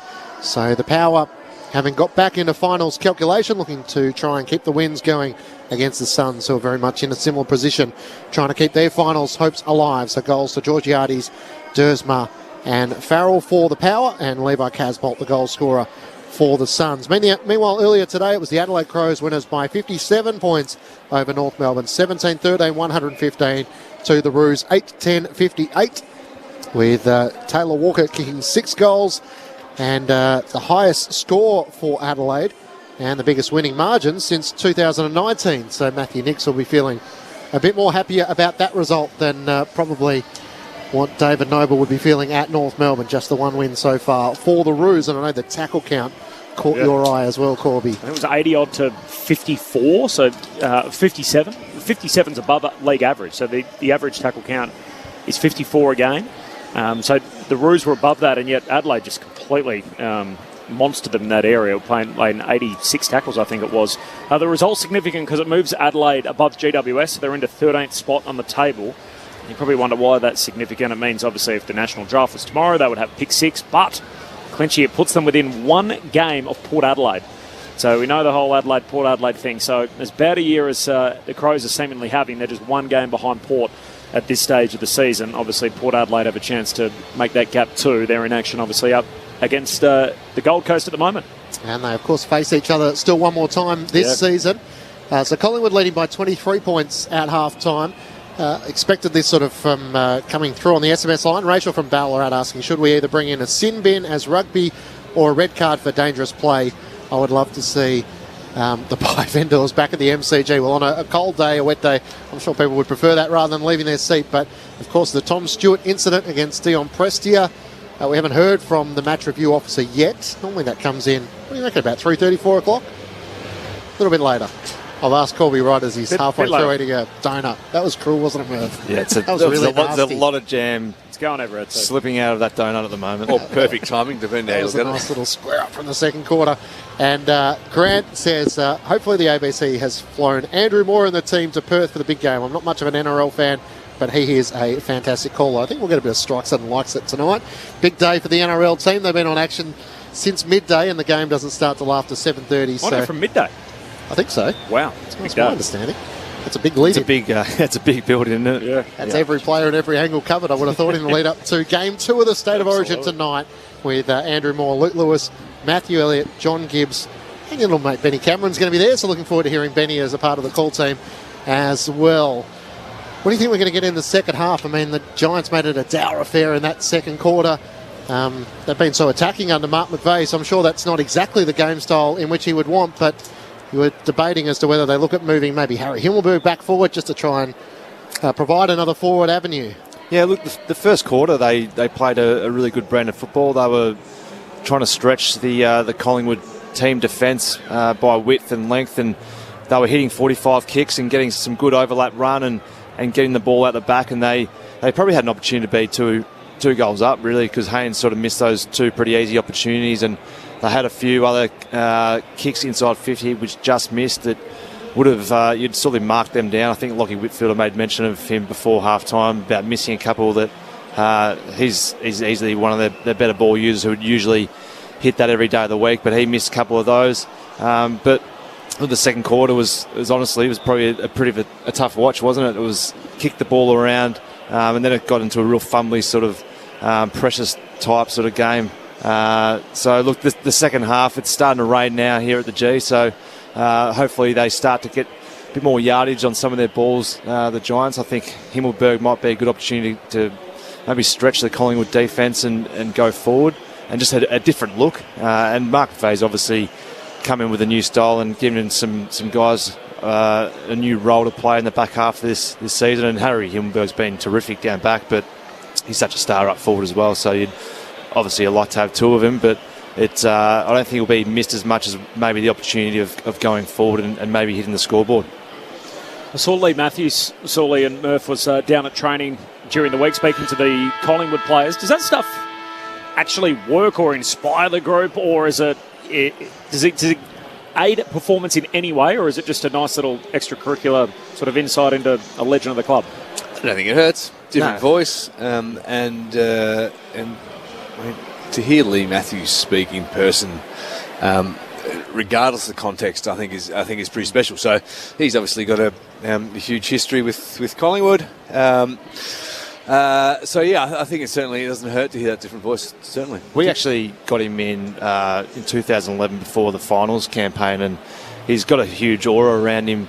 Lee, obviously, and a lot of the young guys probably never really seen him play, but obviously you hear the stories of Lee Matthews, and he spoke to the playing group for probably 10 or 15 minutes, and then guys had an opportunity to ask questions. It's always, you're probably not going to get 4 or 5 things out of it, but whether it's 1 or 2 things that you can take into the preparation of the week and the finals campaign, or whatever Lee talked about, the history of Collingwood, they're always great. It's always great to hear from some champions of the game.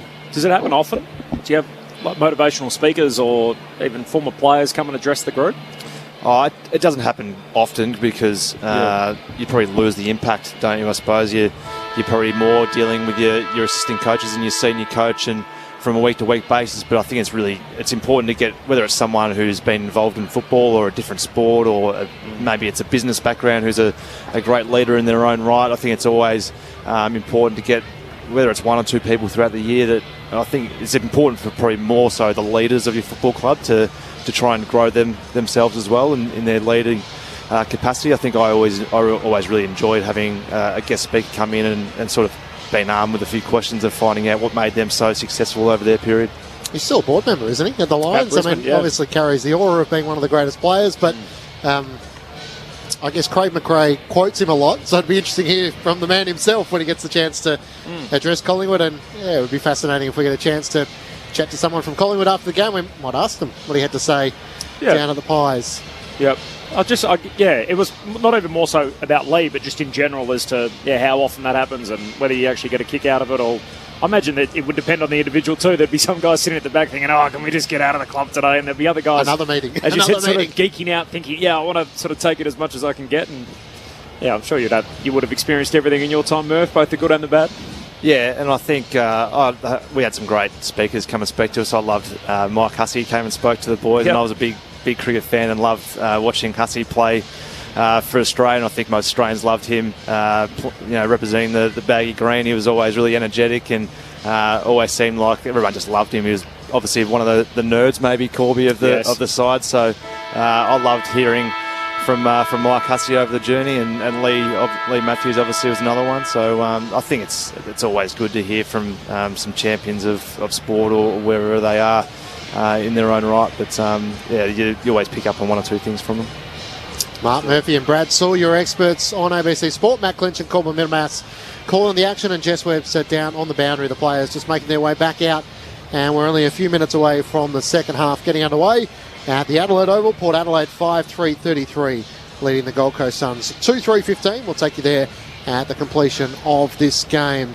So the rain has sort of been lingering around. It'll be interesting to see if it sets in the second half. It feels like, Clinchy, we touched on it earlier, that there'd been sort of grey clouds all day. I would say that's almost black, the clouds that are rolling in at the moment. So it looks ominous that if it ever looks like it's about to bucket down, we may just be a few moments away from that. Jess Webster's down on the boundary. Jess, we've got our fingers crossed for you. Neither medical subs required as yet. No, both sides have a clean bill of health to start this second half. But just on that rain cloud, it's coming over it. And like Corby said, it looks pretty much black. So I'm just waiting for the heavens to open down here at ground level. Thanks, Jess. Cheerio to Grant and Kerry, who are listening to us from Western Australia.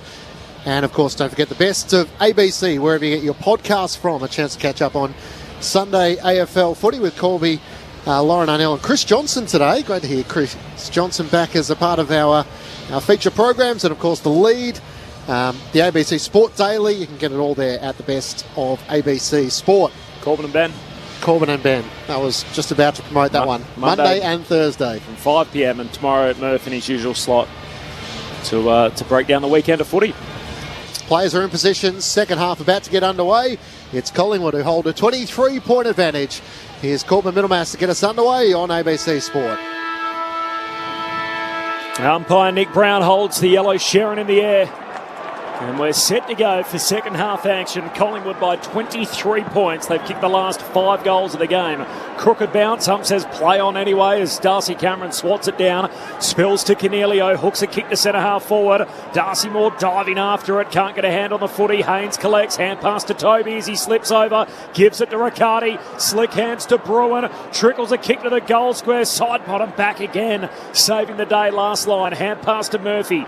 Tumbles a kick to half back. Moore just taps it out to Pendlebury, and the Pies away off the back flank as he hits up Elliott, still at half back. Looks to work it around the southern side, where the mark's taken by Lipinski. As Josh Dacos running past boundary side, gives him the hand pass, comes inboard for Cameron, just pulls in the mark. As Tom Green trying to get there late to make an impact. Darcy Cameron has it at left half forward. Not in any real urgency to move it inside 50. Nick Dacos runs around the back, ignores that, sends it long into the pocket. My check off his chest. Davis could have almost fell in the back. Jamie Elliott front and centre. He snaps and misses on the left to the left-hand side. Opening score of the second half of behind. Collingwood led by 24 points.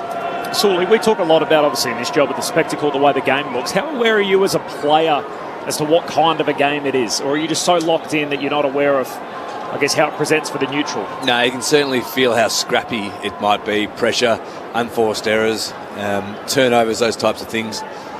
Himmelberg on the kick out, drives it long to the wing, so Bruin has it, and he's wrapped up, taken the ground, a ball up on the southern wing. Certainly the scoring has been at a premium. The Giants' last goal was at the 11-minute mark of the first quarter. We're now a couple of minutes into the third from the stoppage. The Giants racing away with the footy. Whitfield kicks down to half forward, and Nick Haynes, who's playing up front on Moore today, takes the mark, chips it into the pocket for Toby Green, and into the hole goes Braden Maynard. He cops one on the way through from Toby, takes the mark. Back pocket for Collingwood. And immediately goes long to a contest out at half-back. Cameron involved. Spills, though, to Whitfield of the Giants. Taps it to Cornelio. Hand pass away to Kennedy. He's 60 metres out at centre half forward. Kicks to the top of the goal square. Murphy throws his body at it. It spills through to Maynard again. Hand pass to side bottom, and he comes out a defensive 50. Turned it over as Ware has it. Out left half forward for the Giants. Looks at a couple of options. Puts it in the direction of Toby Green or Haynes. Haynes can't take the mark. Moore spotted it late. Tom Green front and centre. Snaps on his right and's got it. Just the right side of the right goalpost. And the Giants' first goal since the 11-minute mark of the opening term comes inside 3 minutes to start the third term. They're 3-4-22, trailing Collingwood 5-10-40, but a positive start to the second half for the Giants. It feels like the Giants have started each quarter in a similar fashion with plenty of opportunities, and this is one of the first times they've actually made the most of those opportunities with a clever snap goal from Green. Well, they've had 2 good clearances, so they've probably got touched up in the first half. They were 17-11 in the clearances. They've sort of injected Cal Ward back through the midfield off the half-back flank, which is where he was playing in the first half. And then they just had a few in-out-in plays there, and just Green found himself in a really good spot, front and centre, where all good midfielders should go, and finished off really well. Collingwood by 18 points, 9th goal of the year for Tom Green. He's played all 14 games this year for the Giants. Keefe wins it down in the middle to Ward. Squeeze the kick out to half forward. Toby Green tracking the footy with Noble. Back pedals, collects, goes with a short kick, knocked down by Crisp. Centre half back for Collingwood. Pendlebury knocks it back to Crisp. Hand pass to Adams, can't take it clean, was taken out anyway. Advantage applied. Crisp links up with Noble, heads down to half forward. Henry slides in, can't trap it. Ware back pedaling forward to Giants. He's wrapped up by Chug, taken the ground. Umpire says play on. Now it's Ginnivan who's locked up by Davis, and the umpire says ball up, right half forward for the Magpies. Collingwood to the city end in the third term. Tossed up quickly. Cameron and Keefe. Cameron knocked it down towards Elliott. He somehow extracted it. Hand pass trying to get it back to Cameron. Keefe got a touch onto it. Sliding and coming. It comes out to Tom Green. Kicks up to the members wing. Riccardi's had a quiet afternoon. Got an awkward bounce there. Picked up by Maynard. Kicks a high ball inside 50. Myercheck trying to get a run at it. Spoiled away by Taylor. Straight to Adams. Open goalmouth. Dribbles it across the face and into the left goalpost. Had the open goalmouth. Just couldn't quite finish. The Giants trailing by 19 points. Would have been a perfect kick in dry conditions, but grass a little bit greasy, just went straight on rather than getting that little curl, which usually happens on those dribbles. So coming with the kick out, spots up Himmelberg. Half back for the Giants. Floodlights on, thick grey clouds above, still no rain. It's good news. Himmelberg goes long down the wing. Pack of three fly for it. Moore over the back. Spills down to Nick Dacos of the Magpies. Looks into the corridor. Superb kick. Finds Adams. Dishes off a hand pass to Maynard, who's into the front half. Kicks into the pocket. Henry backpedaling takes the mark. And Ollie Henry reads it best despite the efforts of Himmelberg. Backpedaling late. And Ollie Henry can snap here in the left forward pocket. Teenager who doesn't need too many touches to make an impact. His brother with a match-winning goal at the other end last night. Here's Ollie Henry, the teenager, bends it across the body beautifully. And Collingwood say right back at you as they answered GWS and their first goal of this second half. 6 minutes into the third, Collingwood by 25, 6-11 to 3-4. Well, two of Collingwood's finest teenagers involved in that last passage of play. Nick Dacos, only obviously first season of AFL football, but just the composure, not just to bang the ball long out there on the far side of the wing, and just to have the nous to look inside and hit Taylor Adams, who was standing there all by himself. GWS had all the numbers down there for the down the line contest, but just a smart to look inside and back his leg in and hit that kick. Just opened up the whole ground, and Ollie Henry gets on the end of one. Voice of Mark Murphy with you on ABC Sport. So Collingwood immediately answer the Tom Green goal. 7 minutes gone in the third term. Back in the middle, Mason Cox into the ruck against Keefe. One down the tap, beautifully to Adams, who gets the clearance. Kicks inside the 50. Here's Henry again. Spoiled down by Davis. Chug tries to get a hand pass to Ginnivan. The two long sleevers combining, and Chug stuck on the bottom of the pack. Can't knock the footy clear. Isaac Chuck, the Tasmanian on debut. The fourth Collingwood debutant this year. Cox down to Adams. Kicks towards the goal mouth over the head of Ollie Henry. And Phil Davis takes the mark for the Giants. 15 metres out from his defensive goal. Back in the Giants side for the first time since round 2. Kicks for Iden. He just pulls in the mark. Backpedaling in front of Jamie Elliott. Toby Green, after 7 last week, hasn't kicked 1 in the game. The Giants have only kicked 3 for the whole afternoon. 6-11 to 3-4. Pies by 25. Iden long down the wing. Maynard, who's been excellent, punches it away. Tom Green, hand pass to Canelio, pushes off 2 tacklers, gives it to Himmelberg. He's locked up by Chug. The Giants have lost it. Ginnivan, hand pass to Josh Dacos, tackled as he kicks. The ball skids off his boot and slides through for a behind. Collingwood 6-12. GWS 3-4. Pies by 26. Probably had an opportunity to hand pass it over to McCreary, who would have run into an open goal then, but it's good pressure in the end from the Giants. Coming with the kick-in duties, straight down the middle, finds Himmelberg, returns the hand pass to him as he runs past, kicks off the outside of the boot to Ash. It's a dangerous kick. He's tackled by Adams. Footy stuck to his chest. There was 3 Collingwood players around him, so had it come loose, Collingwood certainly would have been heading back inside 50. Thrown up. Cox once more and Keefe. Cox again, another good tack. Down to Ginnivan, long towards the goal mouth. Jamie Elliott, Knight and Phil Davis back with the flight. Punches it through for a minor score. Back towards the goal mouth, and there's a couple of Collingwood players slow to rise. Jamie Elliott and Brody Myercheck. Pies by 27. It's not every day you see a D50 exit by the use of a banana, do you? It's a gutsy kick, wasn't it? It's ambitious. Right, it's all at Mark Murphy on Grandstand AFL. Matt Clinch and Corbin Middlemass calling the footy. Jess Webster on the boundary as Himmelberg plays on from the goal square. Hand pass out to Taylor. Kicks down the southern wing for the Giants. Hand on it from Lloyd. Can't reel it in. Spills to Noble. Again, Collingwood trap it in their front half. Kicks across the ground to Adams. And of course, started his career with the Giants, playing 31 games for GWS. He kicks out wide to Howe.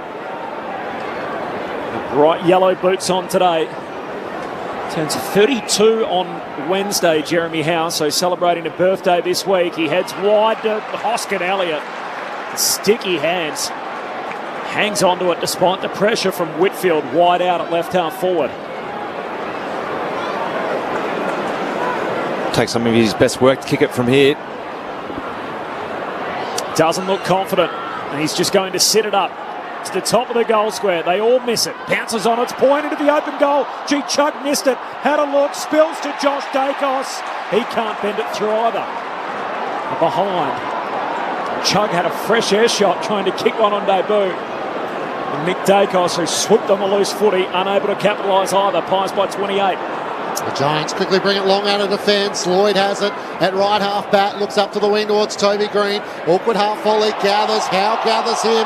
Has to get a hand pass clear to half forward. Collingwood have numbers. Pendlebury onto it. Tackled by Cornelio. Didn't get a clean hand pass away. Taranto slides in. Got it to Lloyd. To Toby Green. Back to Cornelio. On 50. Chips it over the top. And Hogan marks on his chest. Deep in the right forward pocket. For a second looked at options in the corridor, but now he'll have to go back and have the shot on goal. Well, it's just great work rate in the end by the Giants. They just formed something out of nothing by just the pure fact of just rushing the opponent, putting pressure on. Green involved in a couple of contests and Caniglio as well. Kicked the opening goal of the match, Jesse Hogan. Kicked goals in all but 2 of the matches he's played this season. That's a good strike from deep in the right forward pocket and something for the Giants to build on. Jesse Hogan with his second, and the margin is cut back to 22 points Collingwood's way. 6-14-50 to the Giants, 4-4-28. 11 minutes gone, third term on ABC Sport. Pies have dominated, but we know, given the way the Giants play, they can score quickly. And it just feels like if they can just hold this momentum, keep surging the ball forward. Green's had very little impact. He can get involved in the play a little bit more. This game's not over. They probably look their best when they are just getting it in almost like a hack ball forward, aren't they? Because they do have some really good one-on-one players. I think that when they've found it hard going forward, they've worked the ball up slowly, and the Collingwood mids and wingers have worked really hard and formed that outnumber. So when you can get the ball in quick and give guys a one-on-one chance, got some great one-on-one players down there in Hogan, Green, Taranto. Up to 18 goals for the year for Jesse Hogan as Cameron grabs it out of the ruck and he's tackled immediately. Ball up alongside the centre circles. Collingwood by 22. 10 minutes into the third from the restart. Elliott, hurried kick to centre half forward. Himmelberg lost Henry and then takes the chest mark. Centre half back for GWS. He just pulls the trigger straight down the pipe. Toby Green hits up, takes a strong mark. In front of Jeremy Howe. Toby inside the centre square. He's going to kick long as well to the top of the goal square. Haynes and Hogan, they both fly for the Giants. Spills down in front of Nick Dacos. He's tackled, held without it. Free kick for the Pies teenager. And he's going to take the advantage quickly. A hand pass to Noble, who swings his kick to half-back for Howe. Works it up to Chug, who marks on his chest. The Collingwood debutant, who gets a warm round of applause for the black and white faithful. Hand pass to Sidebottom, trying to be too cute around the boundary line for Lipinski, and Tom Green takes the intercepting mark. Giants win it back, centre of the members' wing. Had Taranto inboard, now realises that. Chips it to him on the 45, inboard further still, and Cornelio takes the mark. Wants to come into the corridor, spots up Kelly. Hand pass to Cumming, had to awkwardly throw it on the boot, and Noble was waiting for that kick. He takes the intercepting mark for Collingwood, switches play out to Quaynor at half-back. Off the back flank, plays on immediately. Nick Dacos wants it short. He hits up. Ginnivan trying to slide in, can't take it. A half volley pick up. Pack forms around him, comes out the back door. Nick Dacos lends a hand, shoots a fast hand pass past Noble, his intended target. Noble into the back of Lloyd, and a free kick for the Giants. And Daniel Lloyd in a bit of a scrap with John Noble, who'll get the free kick. 70 out at right half forward. Collingwood back at the MCG in their first home game after the bye. The last home game was the big freeze match, the 8th edition, of course, against Melbourne on Queen's birthday. As Lloyd goes short to Cornelio, and Cornelio pokes it inside 50. Hogan was caught wrong-footed, and Murphy takes the intercept mark for the Magpies. There's still plenty of blue beanies when you look around the MCG, so nice to see the big freeze beanies. Clinchy still out among the Magpies faithful today. You see them all around Melbourne, don't you? The Yeah. beanies. It's a great cause and well supported by the Melbourne community. Playnor down long, low, side bottom, couldn't take it. Haynes put a fair bit of pressure on and resulted in a throw as Howe trying to link up with Moore. So Nick Haynes has it at left half forward, just outside 50. Hogan wants it in deep, so Haynes wheels up, puts it towards the teeth of goal, needing a fly. Taranto shoved Moore underneath, but Collingwood have the numbers. Hand pass to Murphy, out of defence, a laser kick that found Darcy Cameron. He marks it right half back. Collingwood by 22 points. Sends it up towards Josh Dacos. He marks on his chest. Has Mason Cox and Kinnaman racing back towards goal. Puts it towards Big Mason up against Himmelberg. Himmelberg juggles the mark. Timed his jump superbly and now rolls the dice into the middle of the ground. Dangerous kick. Hoskin Elliott drops in front. Can't take the mark, but it spills to Pendlebury. The Collingwood skipper finds Ginnivan. Centre half forward, he takes the mark. Man on the mark, 45 metres out. Unfortunately, Himmelberg undid his good work in that contested mark and then just tried to bite off too much and inside the corridor and went for a kick that probably wasn't quite there. Probably could have used the width player before going to that man inside. It's always a hard one when you're going for that inside 45 kick over about 30 to 40 metres because the hang time always entices the defender to come forward and intercept. The popular Collingwood teenager, Jack Ginnivan, goalless once this year and not today. Through it goes. Ginnivan with his first, and the Pies back out by a game high. It's Collingwood by 28 points. 17 travelled, third term on Grandstand AFL. You know, when Pendles gets the ball around the arcs, something generally results in a goal. A little bit of time and space. Lowered his eyes, and Ginnivan. How do you say it, Murph? Ginnivan. There it is. Ginnivan presented well. He's hard to miss too with the blonde locks bobbing around. I dare say Love is obviously, he's come to the bench at the moment. He's one of those blokes who can kick the goal and just go, I wouldn't mind just getting a little bit of a clap from the supporters along the boundary line, and came off with a bit of a smile on his face then. Doesn't mind the theatre of the sport and playing his role in that as he's on the big screen at the moment. Bounce back in the middle. Riccardi's gone in the ruck against Cameron for the Giants. Tap down towards Pendlebury, can't get a disposal away. Trying to sock it off the ground was Cornelio. That was almost dangerous. Josh Kelly fights for it. Collingwood through. Cameron picks it up. Hand pass out in front of Nick Dacos. Pitched by O'Halloran. He charges forward to 50. Hand pass inboard. Links up with Hogan to Taranto. They're lining up to Cornelio. He snaps on his right and finishes a good team goal for the Giants. Right back at you. As the Giants kick an important goal to answer back after Collingwood stretch it to a 28-point margin. The Giants 5-4-34, trailing Collingwood 7-14-56. The margin back to 22 points at the 18-minute mark of the third term. Cornelio finished with the goal, but it was O'Halloran off the wing that made the impact there. Split both Steele, Sidebottom and Dacos as they both tried to wait for the other to approach the ball. O'Halloran bodylined the ball straight through. Terrific attack. Clean below the knees, wasn't he? That's something we've seen a great deal of. Patches today. At the Adelaide Oval, a couple of goals to the Suns. They're 4-6-30, trailing Port Adelaide by 4 points, 5-4-34. So setting up for a good second half there. We'll take you there after this match. Up to 98 goals, Steve Cornelio. Only 6 players previously have kicked 100 goals for the Giants, so he's closing in. There's a free kick here in the middle of the ground. It's going Pendlebury's way, so centre break for Collingwood. Kicks out to Adams. He shoots a hand pass out to Josh Dacos. Steadies on the run, misses. Near side, they've left a few out there, the Magpies. 7-15 to GWS 5-4. Collingwood by 23 points, 19 played in the third. Himmelberg brings the Giants back into play. Long kick towards Taranto, who ragdolled Noble and got rid of him before the ball was in the area. So gave away the free kick and Noble will take it. A set play for the Giants. Noble veers out to the right, sends it inside 50. Henry looks to fly. Iden in front, juggles the mark. Held his ground well. Was able to keep his concentration to hold the mark. Looks out to right half back.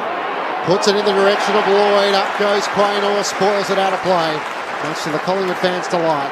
A boundary throw in at left half forward. The Magpies by 23. I'm not sure I can give them the excuse of pointy balls today, Corby. They look quite inflated for me today, just judging by the from the box here anyway. So who's responsible for the skill level? All just on the players. All on them. Jeez. Not long out of the game, Murph, and already turned on the playing cohort from the boundary throwing. Socket forward by the Giants, off the deck by Cornelio. Out to meet it is Toby Green. He's in a wrestle for it, and the pack forms, and the umpire says ball up. Nathan Murphy done some fine things today, locks it in for Collingwood. Pies by 23, ball up, attacking edge of the centre square for the Giants. Cameron palms it down to Adams, shoots a kick up into the front half. Myercheck and Taylor chasing out after it. Sammy Taylor gets there for the Giants. Hand pass to Iden, sweeping hand pass away Halloran. Little fumble, pressure from side bottom. Collingwood back on it. Chug mode down, great tackle. Sam Taylor never gave up on it and wins possession back, defensive side of the wing for the Giants. Collingwood by 23 as we tick into time on in the third. And at the Adelaide Oval, Isaac Rankins put the Suns in front by 2 points. Taranto comes inboard, spots up Ash, has it in the middle of the MCG, wants a poker kick over the top to Adam Kennedy. He has players laterally but wants to go more direct. He winds up, sends it into the right forward pocket towards Whitfield. Howe came late, made up so much ground late and spoiled it down. 1-2 with Hoskin Elliott. Hand pass away to Josh Dacos. Kicks up to the southern wing. Cox and Iden. Big Mason takes the mark directly in front of him. Veers out onto the right. Long kick inside 50. Henry and Taylor. Taylor got hands to it. Ginnivan gathers. Hand pass to Myercheck. Back to McCreary. Collingwood on the break. McCreary puts it up into the third tier. Right up into the nosebleeds. And Collingwood with great transition, in which Mason Cox played a crucial part. Able to extend their lead back out to 29 points. 8-15-63 to the Giants. 5-4-34. 22 minutes gone, third term. Well, yeah, obviously kicking the ball inside 50 is the real money kick in football, and the Giants missed their opportunity. Howe was a great intercepting play, and from their half-back line, the Pies, they just outworked and outran and end up kicking a really easy goal on the back of Mason Cox, winning a really good one-on-one contest and getting the ball in long and deep. So importantly, a great mark by Cox, but was his role in getting the ball in quickly into genuine 2-on-2 contest. And it was Ginnivan with a really quick handball over the top that effectively created that goal. It's Clinchy called up into the top tier as well, so put them right up the top. Jamming it through on the goal line by McCreary. New game high, 29 points, Collingwood's lead.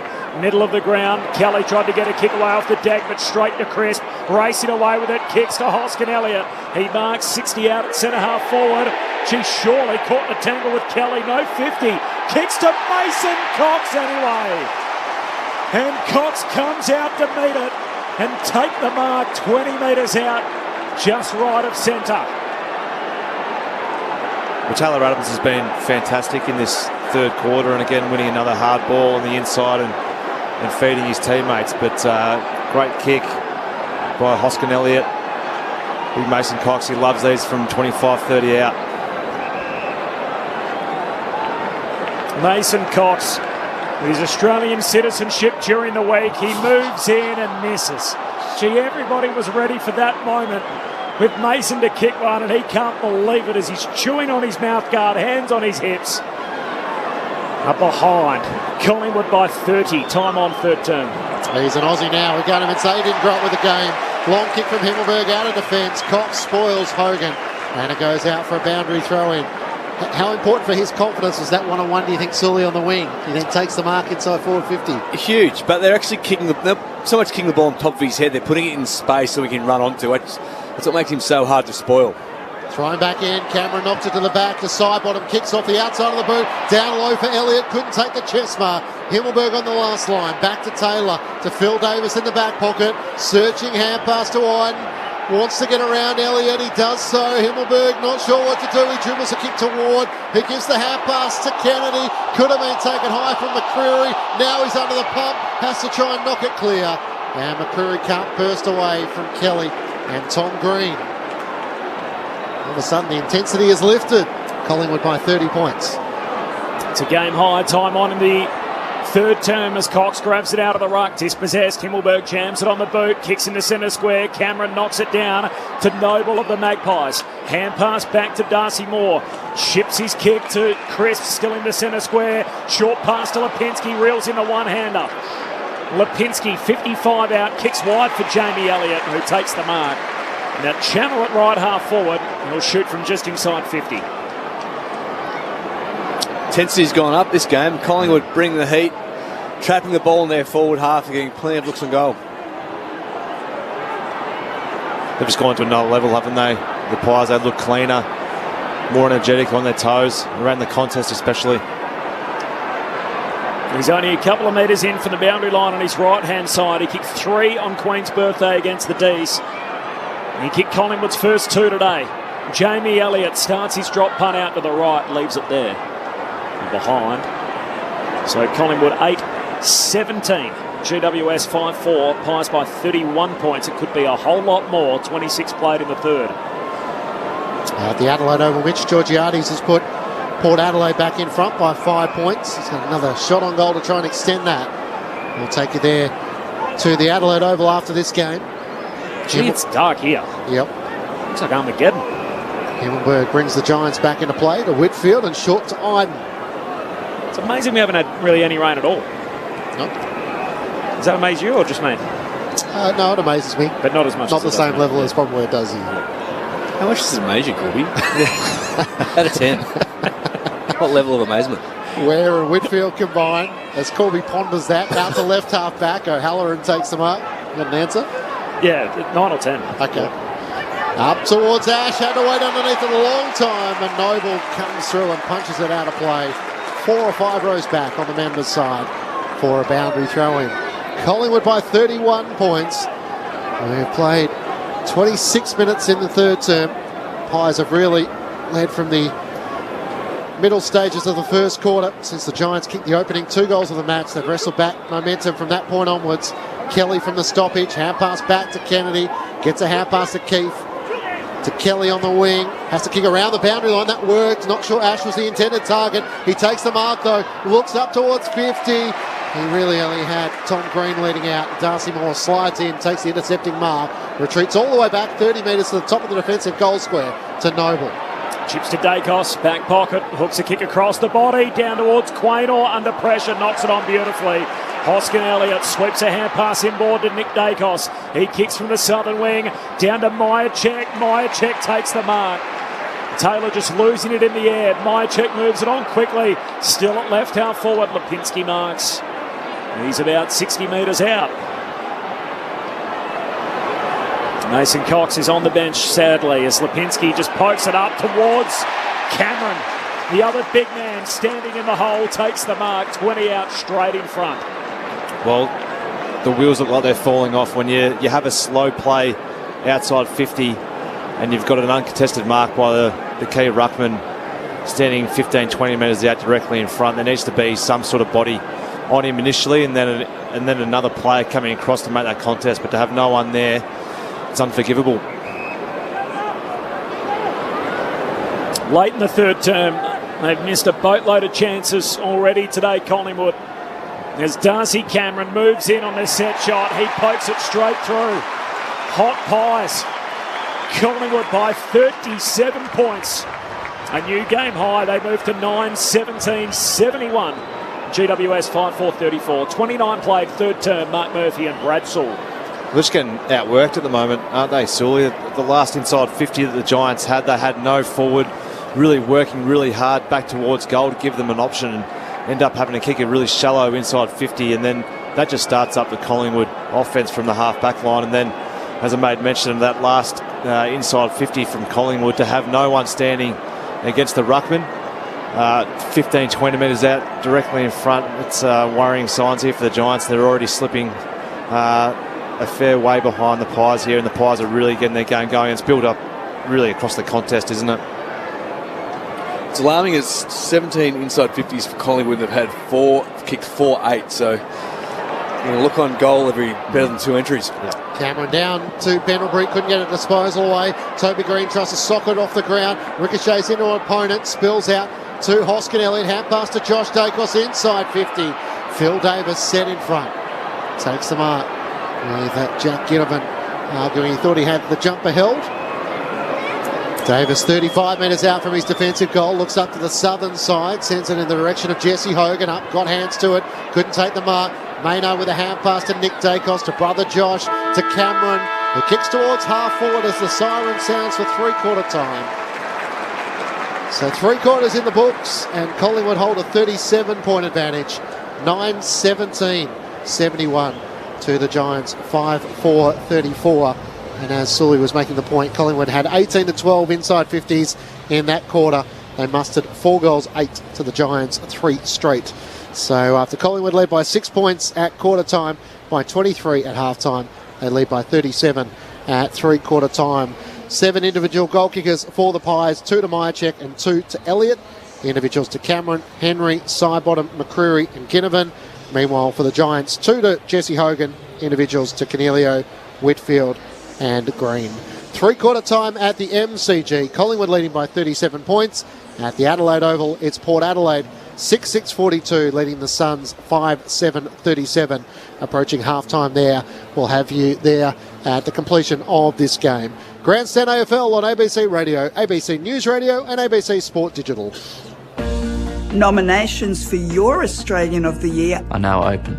It's time to reflect on your community and who you admire. It's time to show your respect by nominating and acknowledging them. And it's time to celebrate their story, their contribution, and their generosity. I'm Hamish McDonald, and I'd love you to nominate an inspirational Australian who you think is worthy at australianoftheyear.org.au. The 2022 AFL Premiership season. Grandstand AFL on ABC Radio and ABC Sport Digital. Where has it? And left half forward for the Giants. Looks at a couple of options. Puts it in the direction of Toby Green or Haynes. Haynes can't take the mark. More spotted late. Tom Green front and centre. Snaps on his right and it's got it. Dangerous kick. Hoskin Elliott drops in front. Can't take the mark, but it spills to Pendlebury. The Collingwood skipper finds Ginnivan. Centre half forward, he takes the mark. Jack Ginnivan, goalless once this year and not today. Through it goes. Collingwood through, Cameron picks it up. Hand pass out in front of Nick Dacos. Pitched by O'Halloran. He charges forward to 50. Hand pass inboard. Links up with Hogan to Taranto. They're lining up to Cornelio. He snaps on his right and finishes a good team goal for the Giants. Josh Dacos kicks up to the southern wing. Cox and Ide. Big Mason takes the mark directly in front of him. Veers out onto the right. Long kick inside 50. Henry and Taylor. Taylor got hands to it. Ginnivan gathers. Hand pass to Myercheck. Back to McCreary. Collingwood on the break. This is the 2022 AFL Premiership season on ABC Radio and ABC Sport Digital. Three-quarter time at the MCG. It's Collingwood by 37 points over the Giants. 9-17-71 to GWS 5-4-34. Matt Clinch and Corbin Middlemass calling the action. Jess Webster down on the boundary. The thoughts of Brad Sewell and Mark Murphy with you on ABC Sport. Well, the Giants are probably lucky to still be in this game, such as the dominance of the Pies in that quarter.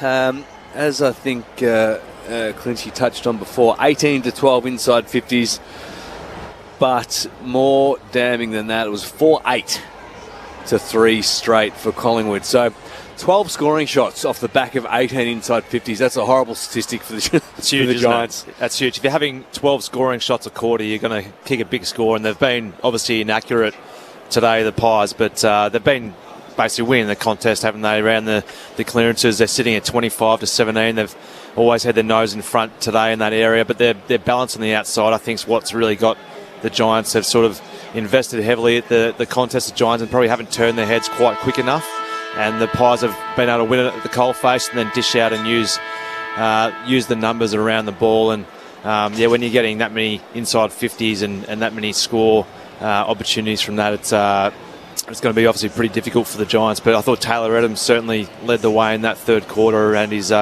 work at the contest. It's just grunt, isn't it? He's when he's working hard contested ball-wise in around the contest, generally that means for Collingwood the ball's going forward, played in their half. Still side bottom with 24 disposals up until three-quarter time. Braden Maynard, 21. Nick Dacos, 21 at 100%. Am I reading that right? 100% efficiency? Yep. That's he does use it well, doesn't he? And Taylor Adams there, 20 disposals, along with Will Hoskin, Ali at three-quarter time. And for the Giants, Himmelberg, 24. Canelio, 22. Cummings, 20. Green, 17. Giants have got some work to do, Corby. Just got to throw caution to the wind, don't they, and just have a crack at going through the corridor and really backing themselves in. I know it's probably not the way in which they want to play all the time, but when you're staring down the barrel of a loss anyway, you may as well go down swinging. Thoughts of Brad Saul and Mark Murphy on Grandstand AFL off the SMS. Great call, guys. Hot pies everywhere from Grant in Dongra, which is in the northern suburbs or north of Perth. It's in Western Australia. Okay. It's a beautiful place. So shout out to Grant. And ABC Sport, not much happening in Perth, Corby? Well, it's still. So your shot at Perth, someone's thought that was me saying that, which I'm in trouble with my own people. As a native look, I was having a shot at Perth, but not really. It's more just having a shot at you. Need to direct that to Mark Murphy. Jess Webster's on the boundary. Jess. Yeah, just watching Nick Haynes a little bit during that last quarter, also at the three-quarter time break. Firstly, he's back into defence, so Giants have made that switch, but the doctors have been having several chats with him. He copped a really heavy knock, I think it was in the second quarter. The trainers went out to the ground and spoke to him, and they did so again when he came to the bench in that third quarter. So a bit of a watch this space, I think. Thanks, Jess. This is Grandstand AFL. We've got a quarter to come here at the MCG. Collingwood playing to go to 7th spot, equal on wins with Sydney in 6th if they can prevail here. They're up by 37. Final term underway. Steve Canelio dishes off a hand pass to Whitfield. Kicks to centre half forward and Kelly reels in a juggled mark. Front edge of the centre square. Puts a floater inside 50 onto the chest of Riccardi, who takes the mark. He leaps up and he's got it 20 metres out. Well, those two genuine floaters in a row. One from Whitfield that just genuine bellied the ball. And Josh Kelly, I still think he meant to kick it to that spot, but not spinning like that. Didn't quite spin the way in which he probably would have thought. But should be a good start here for the Giants if we can put this one through. This is his first kick of the day. He's had 3 hand passes. As the rain starts, Jake Riccardi dobs it. Giants get the first of the final term. His first kick of the day is a goal, but it's 45 seconds into the last. GWS 6-4-40, Collingwood 9-7-71. How you doing down there, Jess? Yeah, the heavens have just opened up. It's absolutely teeming down, and I think I might have to make a run for it, guys. It's absolutely pouring. Get out of there, Jess. Toby Green starting into the centre bounce again, as he did for the very first one of this quarter. So this is what it was like all morning. It bucketed down when I got to the MCG today, Clinchy, and just after 11:30 there was puddles on the side of the ground and in the concourse and out the back, and it's threatened to rain all day, and it is chucking it down at the moment. All the fans are running to the aisles to try and get under some cover. Back in the middle, Himmelberg doing the ruck work against Cox. Comes down Adams' way. Hand pass towards Pendlebury. Kick partially smothered, but it dribbles out to Whitfield of the Giants. Gets the hand pass to Canelio. Needs a runner going past. Hand passes it back to Whitfield. Squeezes the kick towards 50. Quaynor in front in the heaving rain. Knocks it down. Himmelberg, hand pass to Cumming. Through traffic. Got it to Bruin. Squeeze the kick inside 50. Darcy Moore waiting for it. Hand pass to Murphy. Away to Howe. Collingwood's defence well set. High ball to half-back. No one there for the Pies. And sliding in, Tim Taranto takes the mark. Taranto looks inside the forward 50. Hogan down there. Kick goes over his head. Spills back to Hogan. Hand pass a turnover to Darcy Moore. He gives it to Adams. Hand pass to centre half-back for Ginnivan. Pokes a kick out wide for side bottom to run onto. He kicks down the southern wing. McCreary his target. Ball goes out in front of him. Davis is tackled, dispossessed. Over the boundary line and a throw in. Right on halfway. It's teeming down to start this final term. 3 minutes into the last. Collingwood by 31 points. Riccardi's kicked the only goal of the quarter. It's always impressive, the parents that are prepared with the ponchos and they're staying put. Great commitment On a Sunday afternoon as the rain comes at the MCG. Toby Green up into the middle of the ground, kicks towards half forward. Riccardi, good pick up in the wet conditions. Hand pass to Canelio, looks inside 50. Hogan out, has he got it? Murphy's right there with him, couldn't take the mark. Tanner Bruin gets the hand pass to Kelly on 48, goes whack and puts it straight through the major opening. Classy finish from Josh Kelly. And all of a sudden the Giants have nudged a couple in quick succession. 3 minutes gone, final term. Margin back to 25 points Collingwood's way. Off the back of the first 2 goals in 3 minutes coming the Giants' way. 7-4-46 to Collingwood 9-17-71. Well, they started this last quarter with real presence and a real want to get the ball forward, and they've had a few big contests where they've hit the body and rushed the ball forward, so they still obviously believe they're a chance here. Kicking the first 2 in these conditions, maybe it might straighten them up, the Giants. It's been a great start so far. You can almost hear the sound of the ball off the boot from here, couldn't you? It was a great strike. Beautiful kick of the footy. Josh Kelly, the left footer from out wide and half forward. 25 points the margin. Pies out of the centre. Socket by Penderbury, then by Ginnivan. Lands in the lap of Henry. Runs into the open goal and hits the post. 20 metres out on the run. And Ollie Henry could have just taken some wind out of the Giants' sails. Instead, he jams it into the post. Collingwood 9-18. GWS 7-4, Pies by 26. Kennedy straight down the middle for the Giants. Himmelberg can't take the mark. He does scrap for it though. Got it to Kelly, to Tom Green. Quick hand pass to Ware, to Taranto inside 50. He clears the pack, racing back. Darcy Moore gets a crucial touch to it. He denies Riccardi. Now the question is, was that deliberate? As Darcy Moore knocked it back through the goal mouth. Oh, in greasy conditions, that seemed a tough call. What do you reckon? Was that...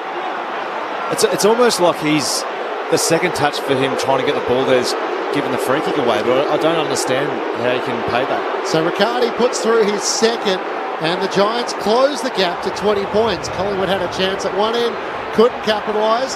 The Giants all of a sudden have kicked 3 goals to none to start the final term.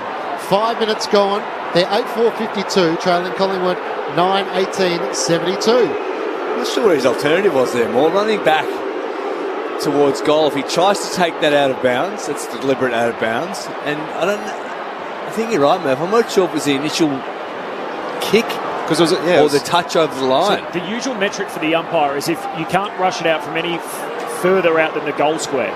So if you're beyond the goal square and rushing it, so that's why Moore was hurriedly chasing after it. I thought he actually touched it again before it went through on the goal line.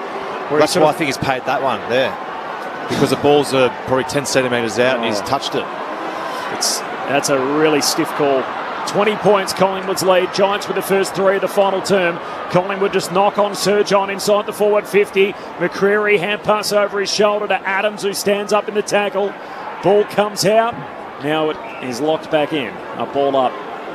35 out from the Collingwood goal. Pies coming home to the punt road end.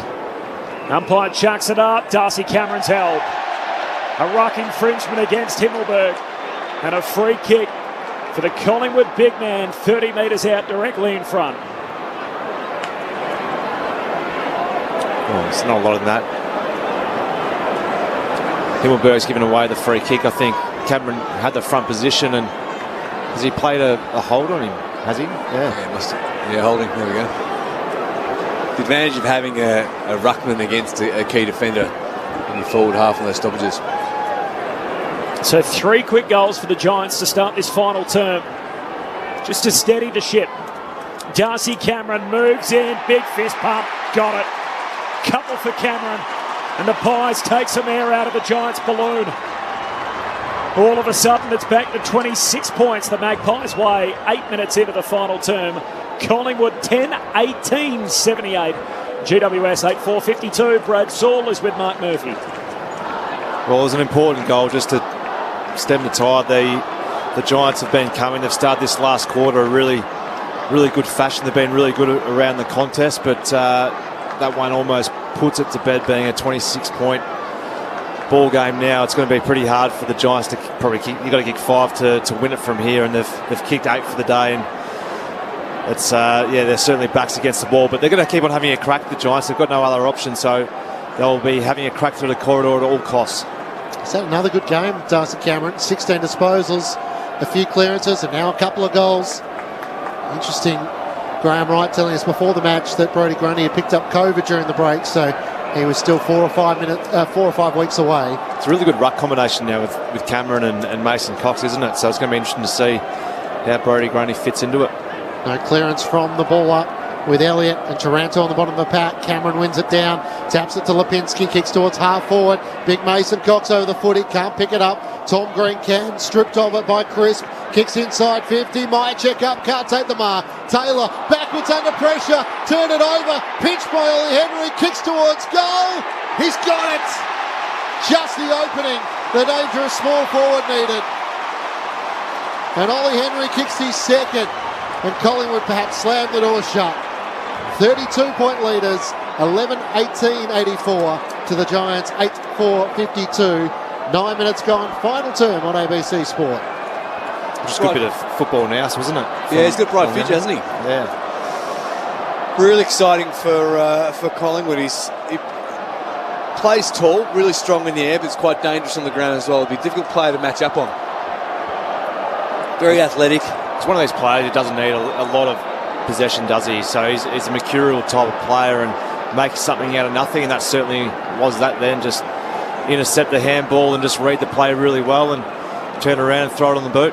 Now up to 20 goals for the year, Ollie Henry, 23 for Ginnivan and 28 for Myercheck. So 3 players, 20 plus for the Magpies as they come out of the middle. Crisp, the 1-2 with Elliott. Jack Crisp on the run, gets rid of Iden, shoots goal, and he's offline. Too far. Oh, the shot won't even count. The treble call from the umpire, and as a result, free kick for the Giants at centre-half back. We don't see many of them paid. It's 50. And down on the mark. Henry's in the wrong spot. Umpire gives him the benefit of the doubt, and Davis takes the free kick for the Giants. So no change to the score. Collingwood by 32. I saw Matt Cottrell get paid one yesterday. Often the case, you see 2 in 2 days, and can't think of the one you saw before that. Josh Dacos sockers it towards Pendlebury at half forward. Was able to get around Ware. Hand pass back to Dacos. Hard against the boundary. Sends it towards Cox and Henry. Punched down by Davis. Onto it, Jamie Elliott. He's been in the right position all day today. Hand pass back to Lipinski. To Josh Dacos on 50. Cuts around Whitfield. Gets to the right forward pocket. Long to the teeth of goal. Davis couldn't get a hand to it. Chug almost on the goal line. Tried to soccer it through. He missed it. And it goes through for a minor score. Collingwood by 33 points at the 11-minute mark of the final term. Should have done the right thing by his name, Josh Dacos, and have a shot from there rather than being unselfish and put it to the top of the square. Isaac Cumming goes long, straight down the pipe. Hand on it from Cameron of the Magpies. Spills to Pendlebury. Collingwood come up with it. Hand pass to Nick Dacos. The 1-2 with Murphy, and then the kick out to brother Josh. Marks on the southern wing. Short pass down to Lipinski. High half forward. And the range just eased up. Pies by 33. Lipinski into the forward pocket. Myercheck down there with Davis. Myercheck hangs on to it. Strong contested mark in the forward pocket for Collingwood. He's a little sore as he makes his way up. Just caught napping there a little bit, Davis. Ball watching, allowed Myercheck to get in. Initiate body contact early. Did the work. Protected the ball drop. Really clever mark. Myercheck's okay. Whatever niggle it is, it goes away when you get a chance to have a shot at the big sticks. He's 40 metres out, pressed up against the boundary line, drop punt. It's a little skinny, misses to the near side. Pies by 34. They've kicked 20 behinds. Collingwood 11-20 to GWS 8-4. 31 scoring shots to 12. Pies by 34 points. 12 minutes into the final term. Isaac Cumming brings the Giants back into play, touches the footy on the deck as he charges out of defence. Long down the middle, Himmelberg, Green, Toby Green flying from the side. Himmelberg will get a free kick for a hold as everyone streams past him in the middle of the MCG. Has Riccardi out wide, will go shorter than that to Kennedy, still inside the centre square. We can't go long because Collingwood have all flooded back hard. Jeremy Howes, the loose in defence, waiting for the long bomb. He sends it right in that direction. get ready to fly as Howe decides to spoil in the end. Down towards Taranto, socket by Sidebottom. Into the post goes Murphy. The right behind post. It hit the post. And Murphy gets slowly to his feet with plenty of encouragement. It's dangerous. I'm not sure what he almost impaled himself on the post there, and had Darcy Moore not been penalised for a deliberate one, I think he was trying to help his teammates steal Sidebottom, but that was reckless. Collingwood by 34, boundary throw in. Bruin, slick hands to Toby, shoots goalward, misses. Hasn't kicked one today, Toby Green. He had 7, of course, last Saturday night. Behind here, Pies by 33. I hope we didn't ruin the pre-game preparation with Stevie J on the interview. I'm sure we'll hear about it. Darcy Moore long out of defence towards Mason Cox. Flies in from the side. Palms it down. Lipinski worked off it. Gathered by Taylor. Free kick for a hold going Collingwood's way. And Pat Lipinski will take it at left half back. It's been a good pick-up, the former Bulldog. Traded for pick 53. After playing 56 games in 5 seasons for the Western Bulldogs. Career best averaging 24 disposals for the Magpies. Short to Pendlebury, around the boundary line. Ginnivan marks on his chest. Uncontested. Gestures he's in no hurry to move it, and he's not going backwards. Turns onto his right, drives a long kick towards Henry and Myercheck. In from the side, Cameron. Down in front, Tom Green gathers for the Giants. Hand pass to Iden. Squeezes the kick into the middle of the ground. Toby Green gathers. Hand pass out in front of Lloyd. Needs to pick it up cleanly. Gets the hand pass away to Ash. He's got nothing inside forward 50. So turns and kicks it backwards 25 metres. And Whitfield takes the mark. Collingwood by 33. 15 played in the last. He goes back to Haynes, who spent the day in the forward line. He marks here at centre half back. High bomb to centre half forward. Toby Green hitting up, takes a nice mark. He's 70 metres out. He's going to kick long to Hogan. One out in the cage. Hogan's got it. The mismatch on Quaynor, and he marks on the behind line. It's a perfect kick. There was 3 other Collingwood defenders all flooding back and sitting in the space, and Green just put it over Jesse's back left shoulder and let him work his way into some space. Hogan outside of the right boot, bends it through. He's got 3. The Giants are a long way back, midway through the last. Collingwood 11-20-86. The goal to Hogan takes the team to 9-5-59. Pies by 27 points, halfway through the final term. Seeing glimpses from the Giants, this free-flowing, quick ball movement. It's a taxing style of play, very difficult to do for 4 quarters. They obviously haven't got that defensive part of their game set yet, off the back of the coaching shift, it would appear. The voice of Brad Saul with you on ABC Sport. At the Adelaide Oval, it's Port Adelaide leading the Gold Coast Suns by 5 points at half-time. We'll take you there at the completion of this game for the second half. And earlier, Adelaide 57-point winners over North Melbourne in a game in which Taylor Walker booted 6. Back in the middle, Cameron wins down the tap against Keefe. Little toe poke from Adams, gets it towards Lipinski. Hand pass picked off by Whitfield. Can't get a clean hand pass away. Adams sockers it inside 50. Ash gets back for the Giants. Hand pass to Taranto. Back to Ash.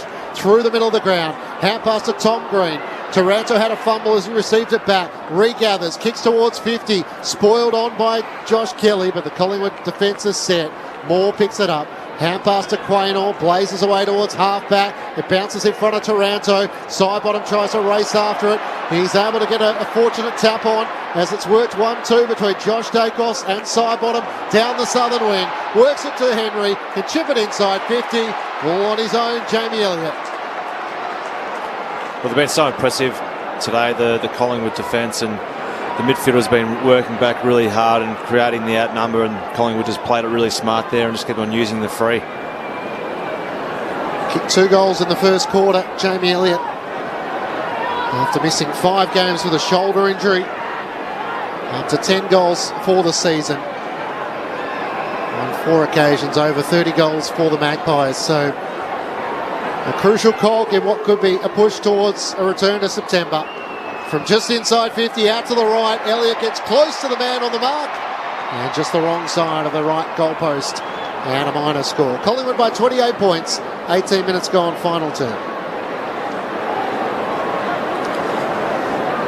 Dare say they'll be going straight at the guts here, you would think. Coming, just draws Chug on the mark and then pulls his kick out wide for Iden. The last 5 or 6 all have been. I'm with you, Murph. Iden. You could have just made up that it didn't go wide, Corby. Goes wide to O'Halloran. Links a hand pass out to Haynes, who kicks to half forward. The mark's taken by Himmelberg. So Himmelberg and Haynes switching in this final term. Hand pass to Cornelio, short kick to Lockie Ash. Everyone's getting a spin in a different role, and Ash marks at centre half forward. He'll kick from just inside 50. Well, the Sting's certainly gone out of this one. There's going to be a few blokes looking forward to the final siren, but still a few opportunities to kick a few more goals. Lockie Ash picked 4 in 2019, a pick behind Luke Jackson. Lockie Ash, low trajectory drop punt. He's got it there. Just over the fingertips on the goal line. And GWS coming home with a wet sail, but they've left their run late. 19 played final term, Collingwood by 22. Giants move to 10-5, Collingwood 11-21, and Lockie Ash has a goal.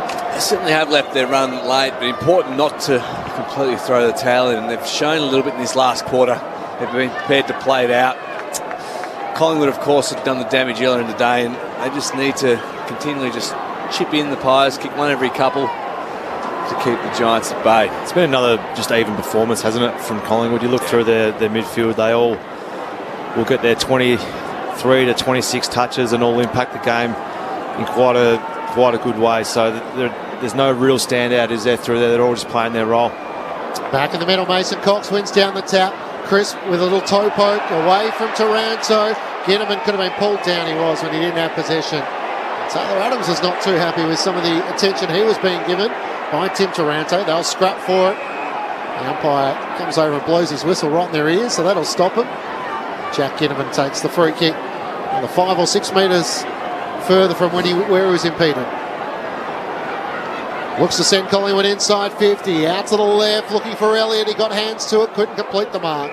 When Nick Haynes right there with him. And it goes out of play for a boundary throw-in. Pies have got the Gold Coast next week, so that could be a crucial clash to shape the 8. North Melbourne back at the MCG in a fortnight's time. And Adelaide, so some winnable ones in their quest to return to finals action. And a boundary throw-in, Cox wins the tap. Down to Whitfield, just bangs it out of a defensive 50. Moore has it knocked out of his hands. Ash had it, lost it. Spills to Quaynor.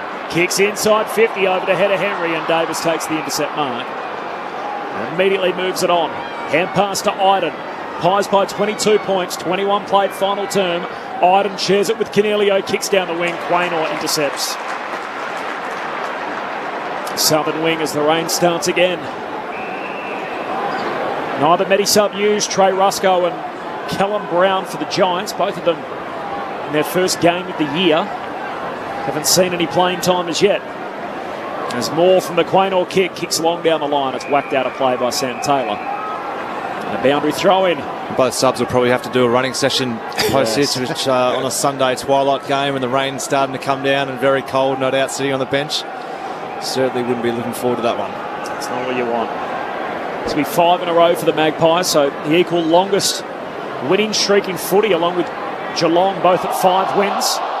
And the boundary throw in, Taranto spun around, got a hand pass away to Ward. He links up with Whitfield, kicks to a 2-on-1 in the pack. Cornelio, it beats everybody over the boundary line. A throw in between wing and half forward for the Giants.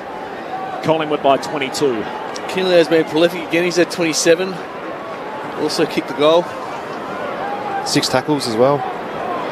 He's been amongst the Giants' best with Jesse Hogan, who's kicked 3, thrown back in. Mason Cox works it to the back. Crisp sliding in. Hand pass to Nick Dacos, can't take it cleanly. Tackle by Kelly. Footy stuck underneath those two.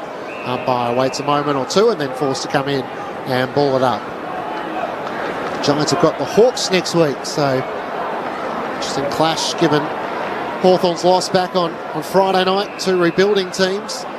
Free kick Collingwood's way from the ball up. Nick Dacos takes the advantage, sends it wide to brother Josh. They'd never played in a game together before they arrived at Collingwood. Now playing in some of the biggest games. Josh Dacos sends it towards half forward. Unable to take the mark, Taylor spins out towards Steele Sidebottom, and he and Haynes see the ball out of play for a boundary throw-in.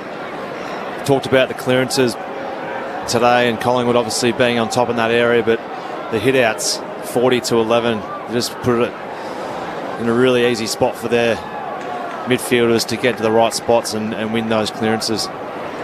From the boundary throw-in, it comes to Kelly, jams it on the boot up, over halfway, free kick. Hogan had his arms chopped. Sends a kick down to half forward. Himmelberg the target. Spoil comes from Murphy. Spills to Bruin though with the Giants. Hand pass to Kelly. Bounce a kick inside 50 to Ash. Hand pass to Kelly. Back to Ash. Kicks back into the corridor but turns it over. And Hoskin Elliott takes the intercept mark for the Magpies.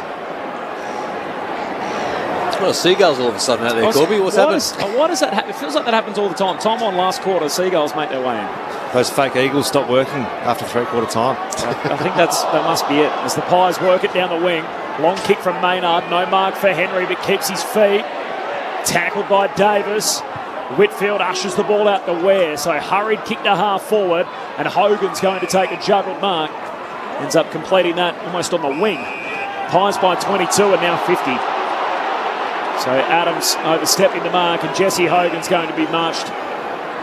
Double, This is double 50, yeah. After the conversation that followed, Adams had a bit of a word with the umpire who told him to be a little more constructive with his feedback, and so now he's going to go all the way to the top of the goal square. He's been a bit angry in this last quarter. Taylor Adams had a bit of a dust up with Tim Taranto, and then the old double 50 there.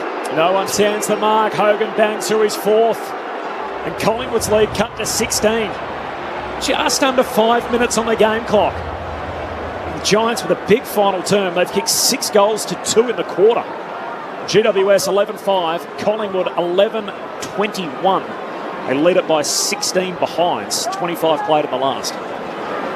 Still not out of reach. If they can kick a goal here under a minute, you never know what can happen from there. But 16 points is still every opportunity to the Giants. It's somehow a game that's been over for a long time, but all of a sudden, if the Giants keep the next game back on, crowd posted at 30,804 in attendance. Saw on the monitor, Ian Botham was one who was in attendance alongside Eddie Maguire, so I'm sure it's the greatest showpiece of our game this afternoon.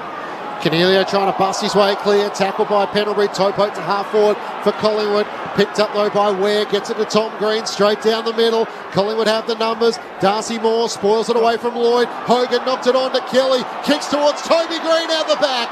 He marks at the top of the goal square, races back. A chance to make it a 10-point ball game.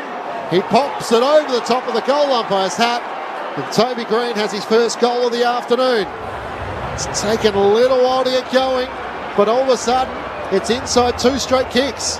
11-21-87 to the Giants, 12-5-77.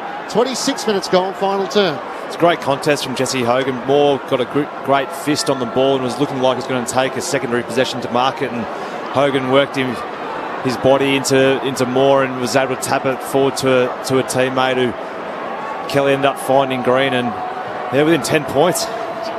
How are we in this position? Smack up on us. I think we'd already given up 10 minutes ago, hadn't we? 7 goals they've kicked in the last quarter. They've kicked the last 4 in 10 minutes. Sully was talking about Seagulls. Amazing. They trailed by 32 points or 33 points at the 16-minute mark of this last quarter.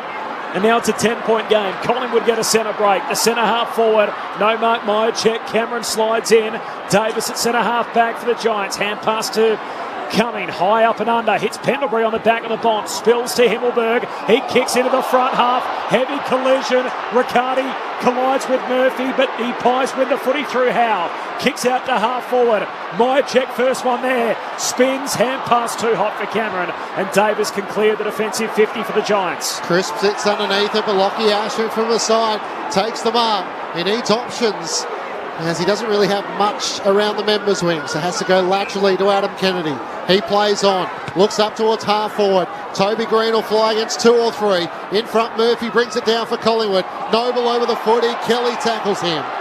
The footy locked underneath them, and the umpire will ball it up at right half forward for the Giants. So biggest lead was 37. They were 33 up, 16-minute mark of the final term. It's now a 10-point game. Cox wins down the tap to Lipinski, kicks towards the boundary member's side. Sliding in Myercheck. The umpire says throw it in. And the controversial one to start the final term. Darcy Moore socket it through for a minor score. He's outside the goal square, so it was paid intentional. The argument was that he get a touch on it before it crossed the line. The Giants have kicked 5 goals in 11 minutes. Toby Green gets the hand pass away. Tom Green gets the hand pass to Canelio. His kick can't clear Pendlebury. And the Collingwood captain marks at left half back. Just need to get a man here. The Giants, Collingwood are going to try and possess the ball and get uncontested marks and just drain the clock. 11-21 to 12-5. Giants with 7 goals in the final term. They've kicked the last 4. The Pies by 10.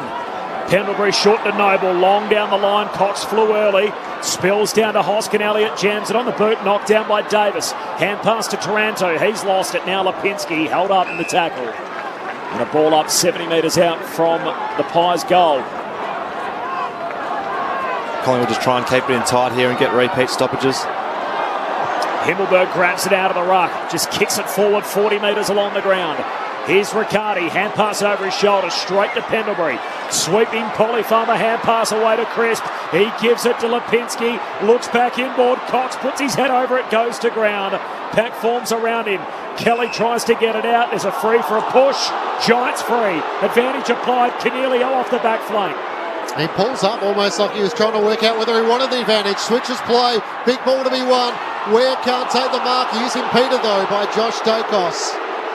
And we'll take the free kick at left half back for the Giants. Looks straight down the middle. Down low for Lloyd. He takes the mark. Veers out to the right. Has to roll the dice now. Long inside 50. Toby Green's there. Riccardi in from the side. Hogan in the pack. Pendlebury picks it up for Collingwood. Back to Murphy. To Hoskin Elliott in the back pocket. Kicks up to half back. Haynes and Josh Dacos. Nick Haynes punches it out of play. A throw in at left half forward for the Giants. Collingwood by 10 points. Half an hour gone in the final term. With a 6-6-6 at the restart, there's still plenty of time for GWS. They'd want to get a move on here. Boundary throw in, 70 metres out from their goal. Cox palms it down. Canelio throws his body out at Pack forms alongside him. Another stoppage. Just going to try and even the numbers here. The Giants, Collingwood are going to get back in numbers. Ball up half forward for the Giants. Cox wins it down. Crisp jams it on the boot. Up to halfway. Cameron overruns it. Elliott goes in, sliding through Haynes. Ball knocked out of play. Umpire says spin that in. Boundary throw in. Collingwood by 10 points. 31 minutes into the final term. Giants need 2 straight kicks. Thrown back in. Cox to do the ruck work against Himmelberg. Knocked down to the front. Kelly for the Giants gathers, retreats back by hand to Kennedy, off balance. Cox couldn't take the mark. Himmelberg just socks it forward. Noble over the footy, could have been taken high. He was. It was courageous from John Noble. Full attack on the footy, and in the end, the tackle from Steve Canelio just over the shoulder. And now still Sidebottom is in. And there's a bit being said as O'Halloran's in, and it's going to be a 50-metre penalty. As Ash has been down by Sidebottom. It'll come as no surprise. Jack Ginnivan's right in the middle of this as the umpire keeps backpedaling, and John Noble's going to be within scoring distance by the time he stops. Out to the right, he'll kick from just inside 50.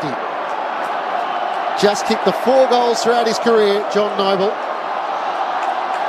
Hasn't kicked one in season 2022. This would be a nice way to close out the night. He's going to take his full 30 seconds as the clock ticks down. 32 minutes gone in the final term.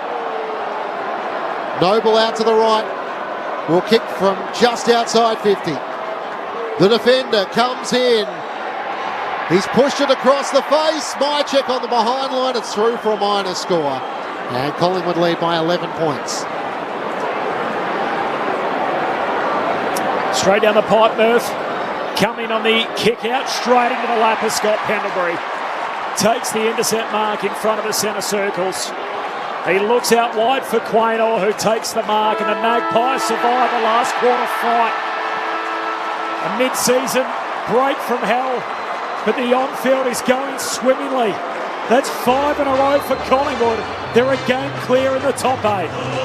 Collingwood forever. They know how to play the game. Side by side they stick together to uphold the Magpies' name. See the barricades are shouting as all barricades should. Oh, the premiership's a cakewalk for the good old Collingwood. It fell over really early in this third quarter. It was 37 points the difference at three-quarter time. GWS kicked the first 3 of the final quarter. In total, they kicked 7 goals to 2 in the last. They drew within 10 points. The Magpies able to navigate the last 5 minutes. And had they kicked straight, it would have been a wrap much earlier. Collingwood 11-22, 88. They beat the Giants 12-5, 77. Good old Collingwood forever. They know how to play the game. Side by side they stick together to uphold the Magpies' name. See the barricades are shouting as all barricades should. Oh, the premiership's a cakewalk for the good old Collingwood. Remembering Collingwood lost 3 of their first 5 games to start the season, so they've actually won 7 of their last 9. On a 5-game winning streak, that's the equal best in the competition along with the Cats. Collingwood win here by 11 points. They led by 6 at quarter time, 23 at the half, 37 at three-quarter time, and that was a game high. And in the end, they close out by 11 points. Just the 2 lead changes, they both came in the first quarter. Collingwood by 11. The goal kickers clinchy, 2 for Jamie Elliott, Darcy Cameron, Ollie Henry and Brodie Myercheck, and then singles for Sidebottom, McCreary and Ginnivan. Meanwhile for GWS, Jesse Hogan kicked 4, more than any other player on the ground, 2 for Riccardi, and then singles for Cornelio, Toby Green, Tom Green, Lockie Whitfield, Lockie Ash and Josh Kelly. Pies up to 7th on the premiership table. They're behind Sydney on only percentage, but a game clear of the chasing pack. The surprise packet for season 2022 under new coach Craig McRae, having only won 6 games last season. They have exceeded that already. 9 wins so far through 15 rounds of AFL footy. The Pies by 11 points. At the Adelaide Oval, a goal apiece to start the third term. In fact, 2 goals apiece. So Charlie Dixon's kicked his 300th goal. Casbolt and Ainsworth with a goal, and Todd Marshall with the most recent goal. It's Port Adelaide holding on to a 4-point advantage there, 8-8-56 to the Suns, 7-10-52. We'll take you there in around 10 minutes' time. The thoughts of Mark Murphy with you on ABC Sport. Yeah, well, the Pies have done everything they need to do today. It's been obviously a big couple of weeks for the entire football club, obviously with what's been happening off field. So to come out here today, and I thought they were going to end up winning by 30 or 40 points, but they ended up hanging on, and it doesn't really matter how you do it in the end. But to get the 4 points after what's been probably no doubt a really exhausting couple of weeks for the entire football club, I think has been a real testament to their leaders at the football club, and they're currently in a circle at the moment, probably no doubt discussing what's been occurring over the last couple of weeks. And you can see Scott Pendlebury at the moment talking to the entire playing group, and no doubt touching on the experiences and the learnings out of what's occurred, and the best response about is putting a performance together that they have today and get the 4 points and end up finishing the round in 7th spot, which they're looking like a really strong chance of playing finals this year, especially over the next 5 weeks with some of the sides they're going to play. So a really important win for the entire football club.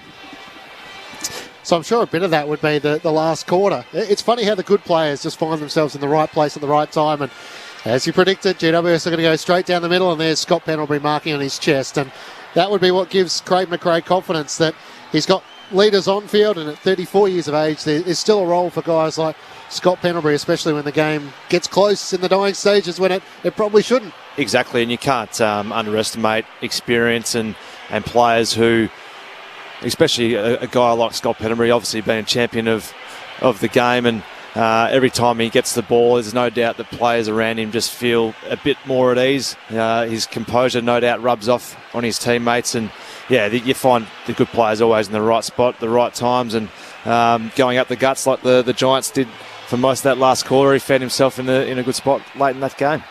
Still, Sidebottom also had a good game for him. His numbers haven't been as high as they have been in previous seasons, but in the wet, he thrived. 26 disposals, 18 uncontested possessions, 4 inside 50s, and a goal. So, I mean, you throw alongside Ollie Henry with his 2 goals, Darcy Cameron thriving in the ruck, Brody Myercheck with a couple. Do you see Collingwood making the 8 and competing this year?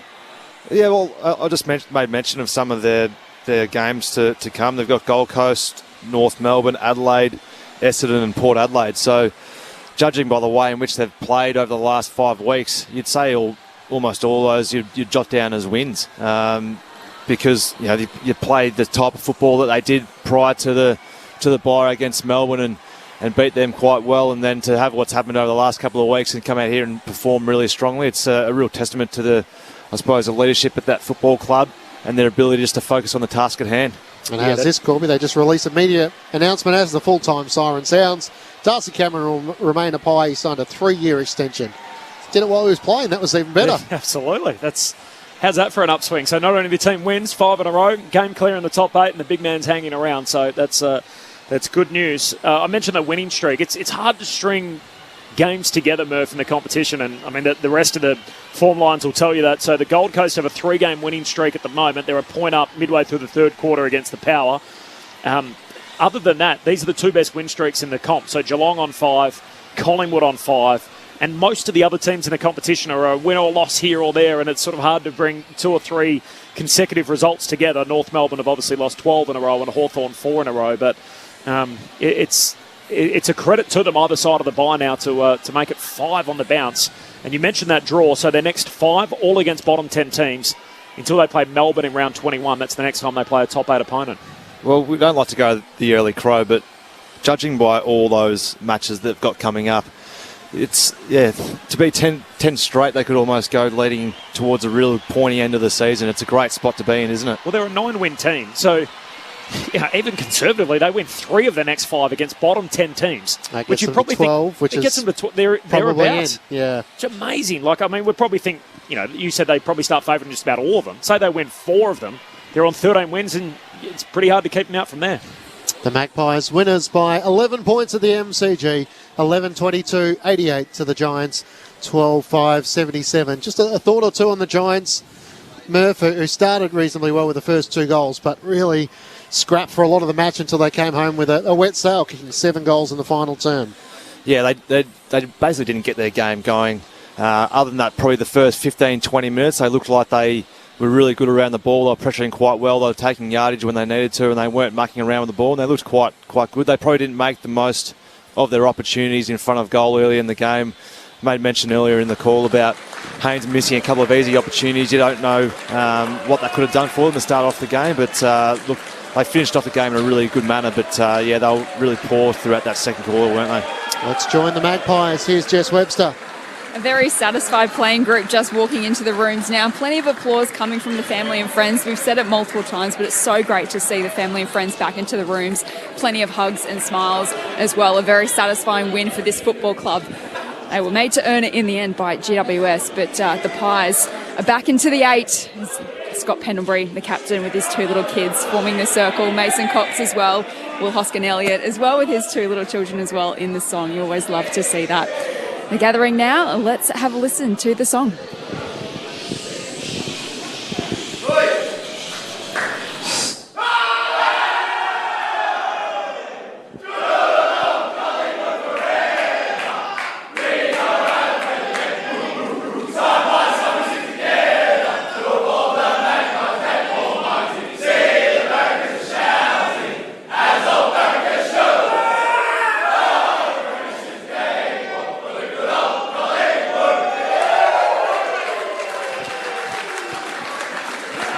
Collingwood winners by 11 points, footy clubs are funny places. Sometimes they go silent and they belt out the song. It's like the wooing in the Western Bulldogs song.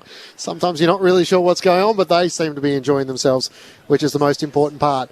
We'll try and bring you a quick reaction from the Collingwood rooms. We're going to head off to the Adelaide Oval, and for our listeners on News Radio, you're going to return to the network in about 5 minutes' time. So we'll get some votes from Murph in the ABC Footballer of the Year. But did you used to start the da-da-da-da as the captain? Did you get that going? No, I used to give it a little bit of I don't know, sure what you call it, a woo, like one of the little verses the boys used to enjoy. That was my little thing. That was your contribution? But we brought in that no one was allowed in the circle, so the cameraman used to try and get into the circle, and blokes would try and shepherd them out. So we didn't want anyone involved in the circle other than the blokes who played in that game. So that was always quite funny seeing the cameraman get shepherded out of the way.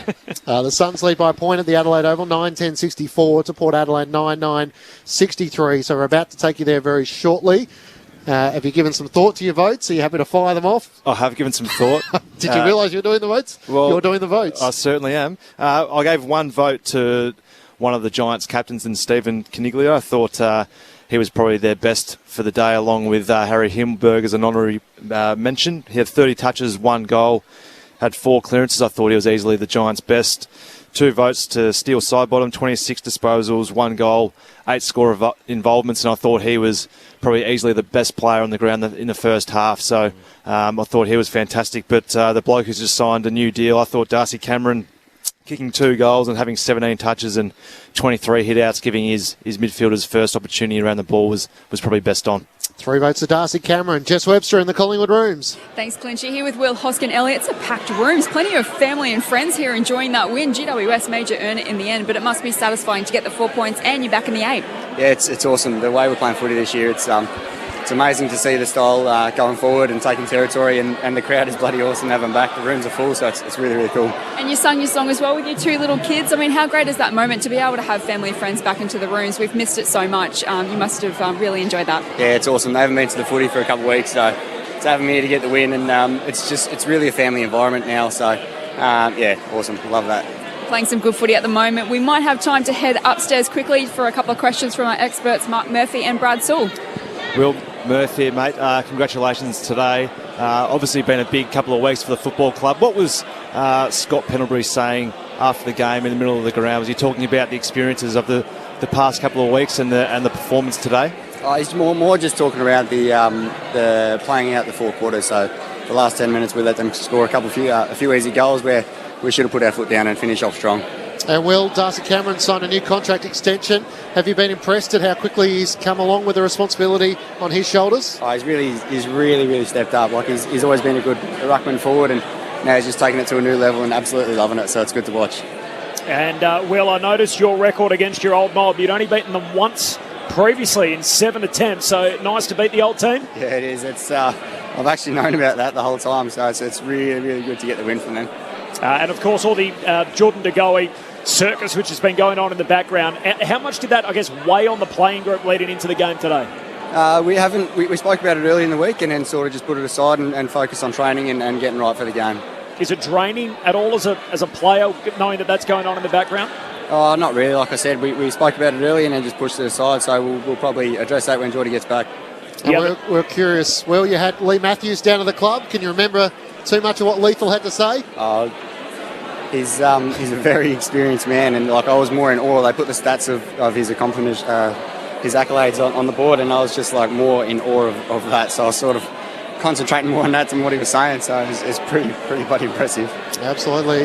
Good win today, Will. Good luck against the Gold Coast Suns next week. Thank you. Thanks for having me. Will Hoskin Elliott joining us just briefly before we head to the Adelaide Oval, where the Power are back in front, 10-10-70 to the Suns, 9-10-64. Did he sense our urgency that we were off to another game? I think so, yeah. It was brief. Quick answers. Yep. He played his role, didn't he? Yeah. Absolutely. He knew what was happening. There was nothing long-winded there. No, there wasn't. So Mark Murphy's votes in the ABC Football of the Year, 3 to Darcy Cameron, 2 to Sidebottom, and 1 to Cornelio. Tim from Wodonga wanted to know whether the Giants should be playing a more recognised ruckman. Briggs is a better option than what they tried to do today with Lockie Keefe. Do you agree with that? Yeah, well, I think the combination of Collingwood's ruckman, I think, are right up there in the competition at the moment. The way they're both playing, Mason Cox and Big Darcy Cameron, they've been fantastic, but they're always going to have a tough day playing against those two rucks. Thanks, Murph. Thank you to Brad Sewell. Thanks to Jess Webster. Thanks to Stuart Hollywood Baker and to Craig back in the studio. Collingwood winners by 11 points. Corby, you're always here, so you always do a good job. It goes without being mentioned. The Pies with their 9th win of the season. They're back inside the top 8. They take on the Gold next week, and the Giants have got the Hawks. For our News Radio and New South Wales and ACT listeners, you're returning back to the network. Don't forget State of Origin tonight. For our local radio AFL audience, you're heading to the Adelaide Oval. Aaron Bryans, Neil Cross, Rod Jamison, Ebony Marinoff and Liz Walsh. From the MCG, enjoy the rest of your night.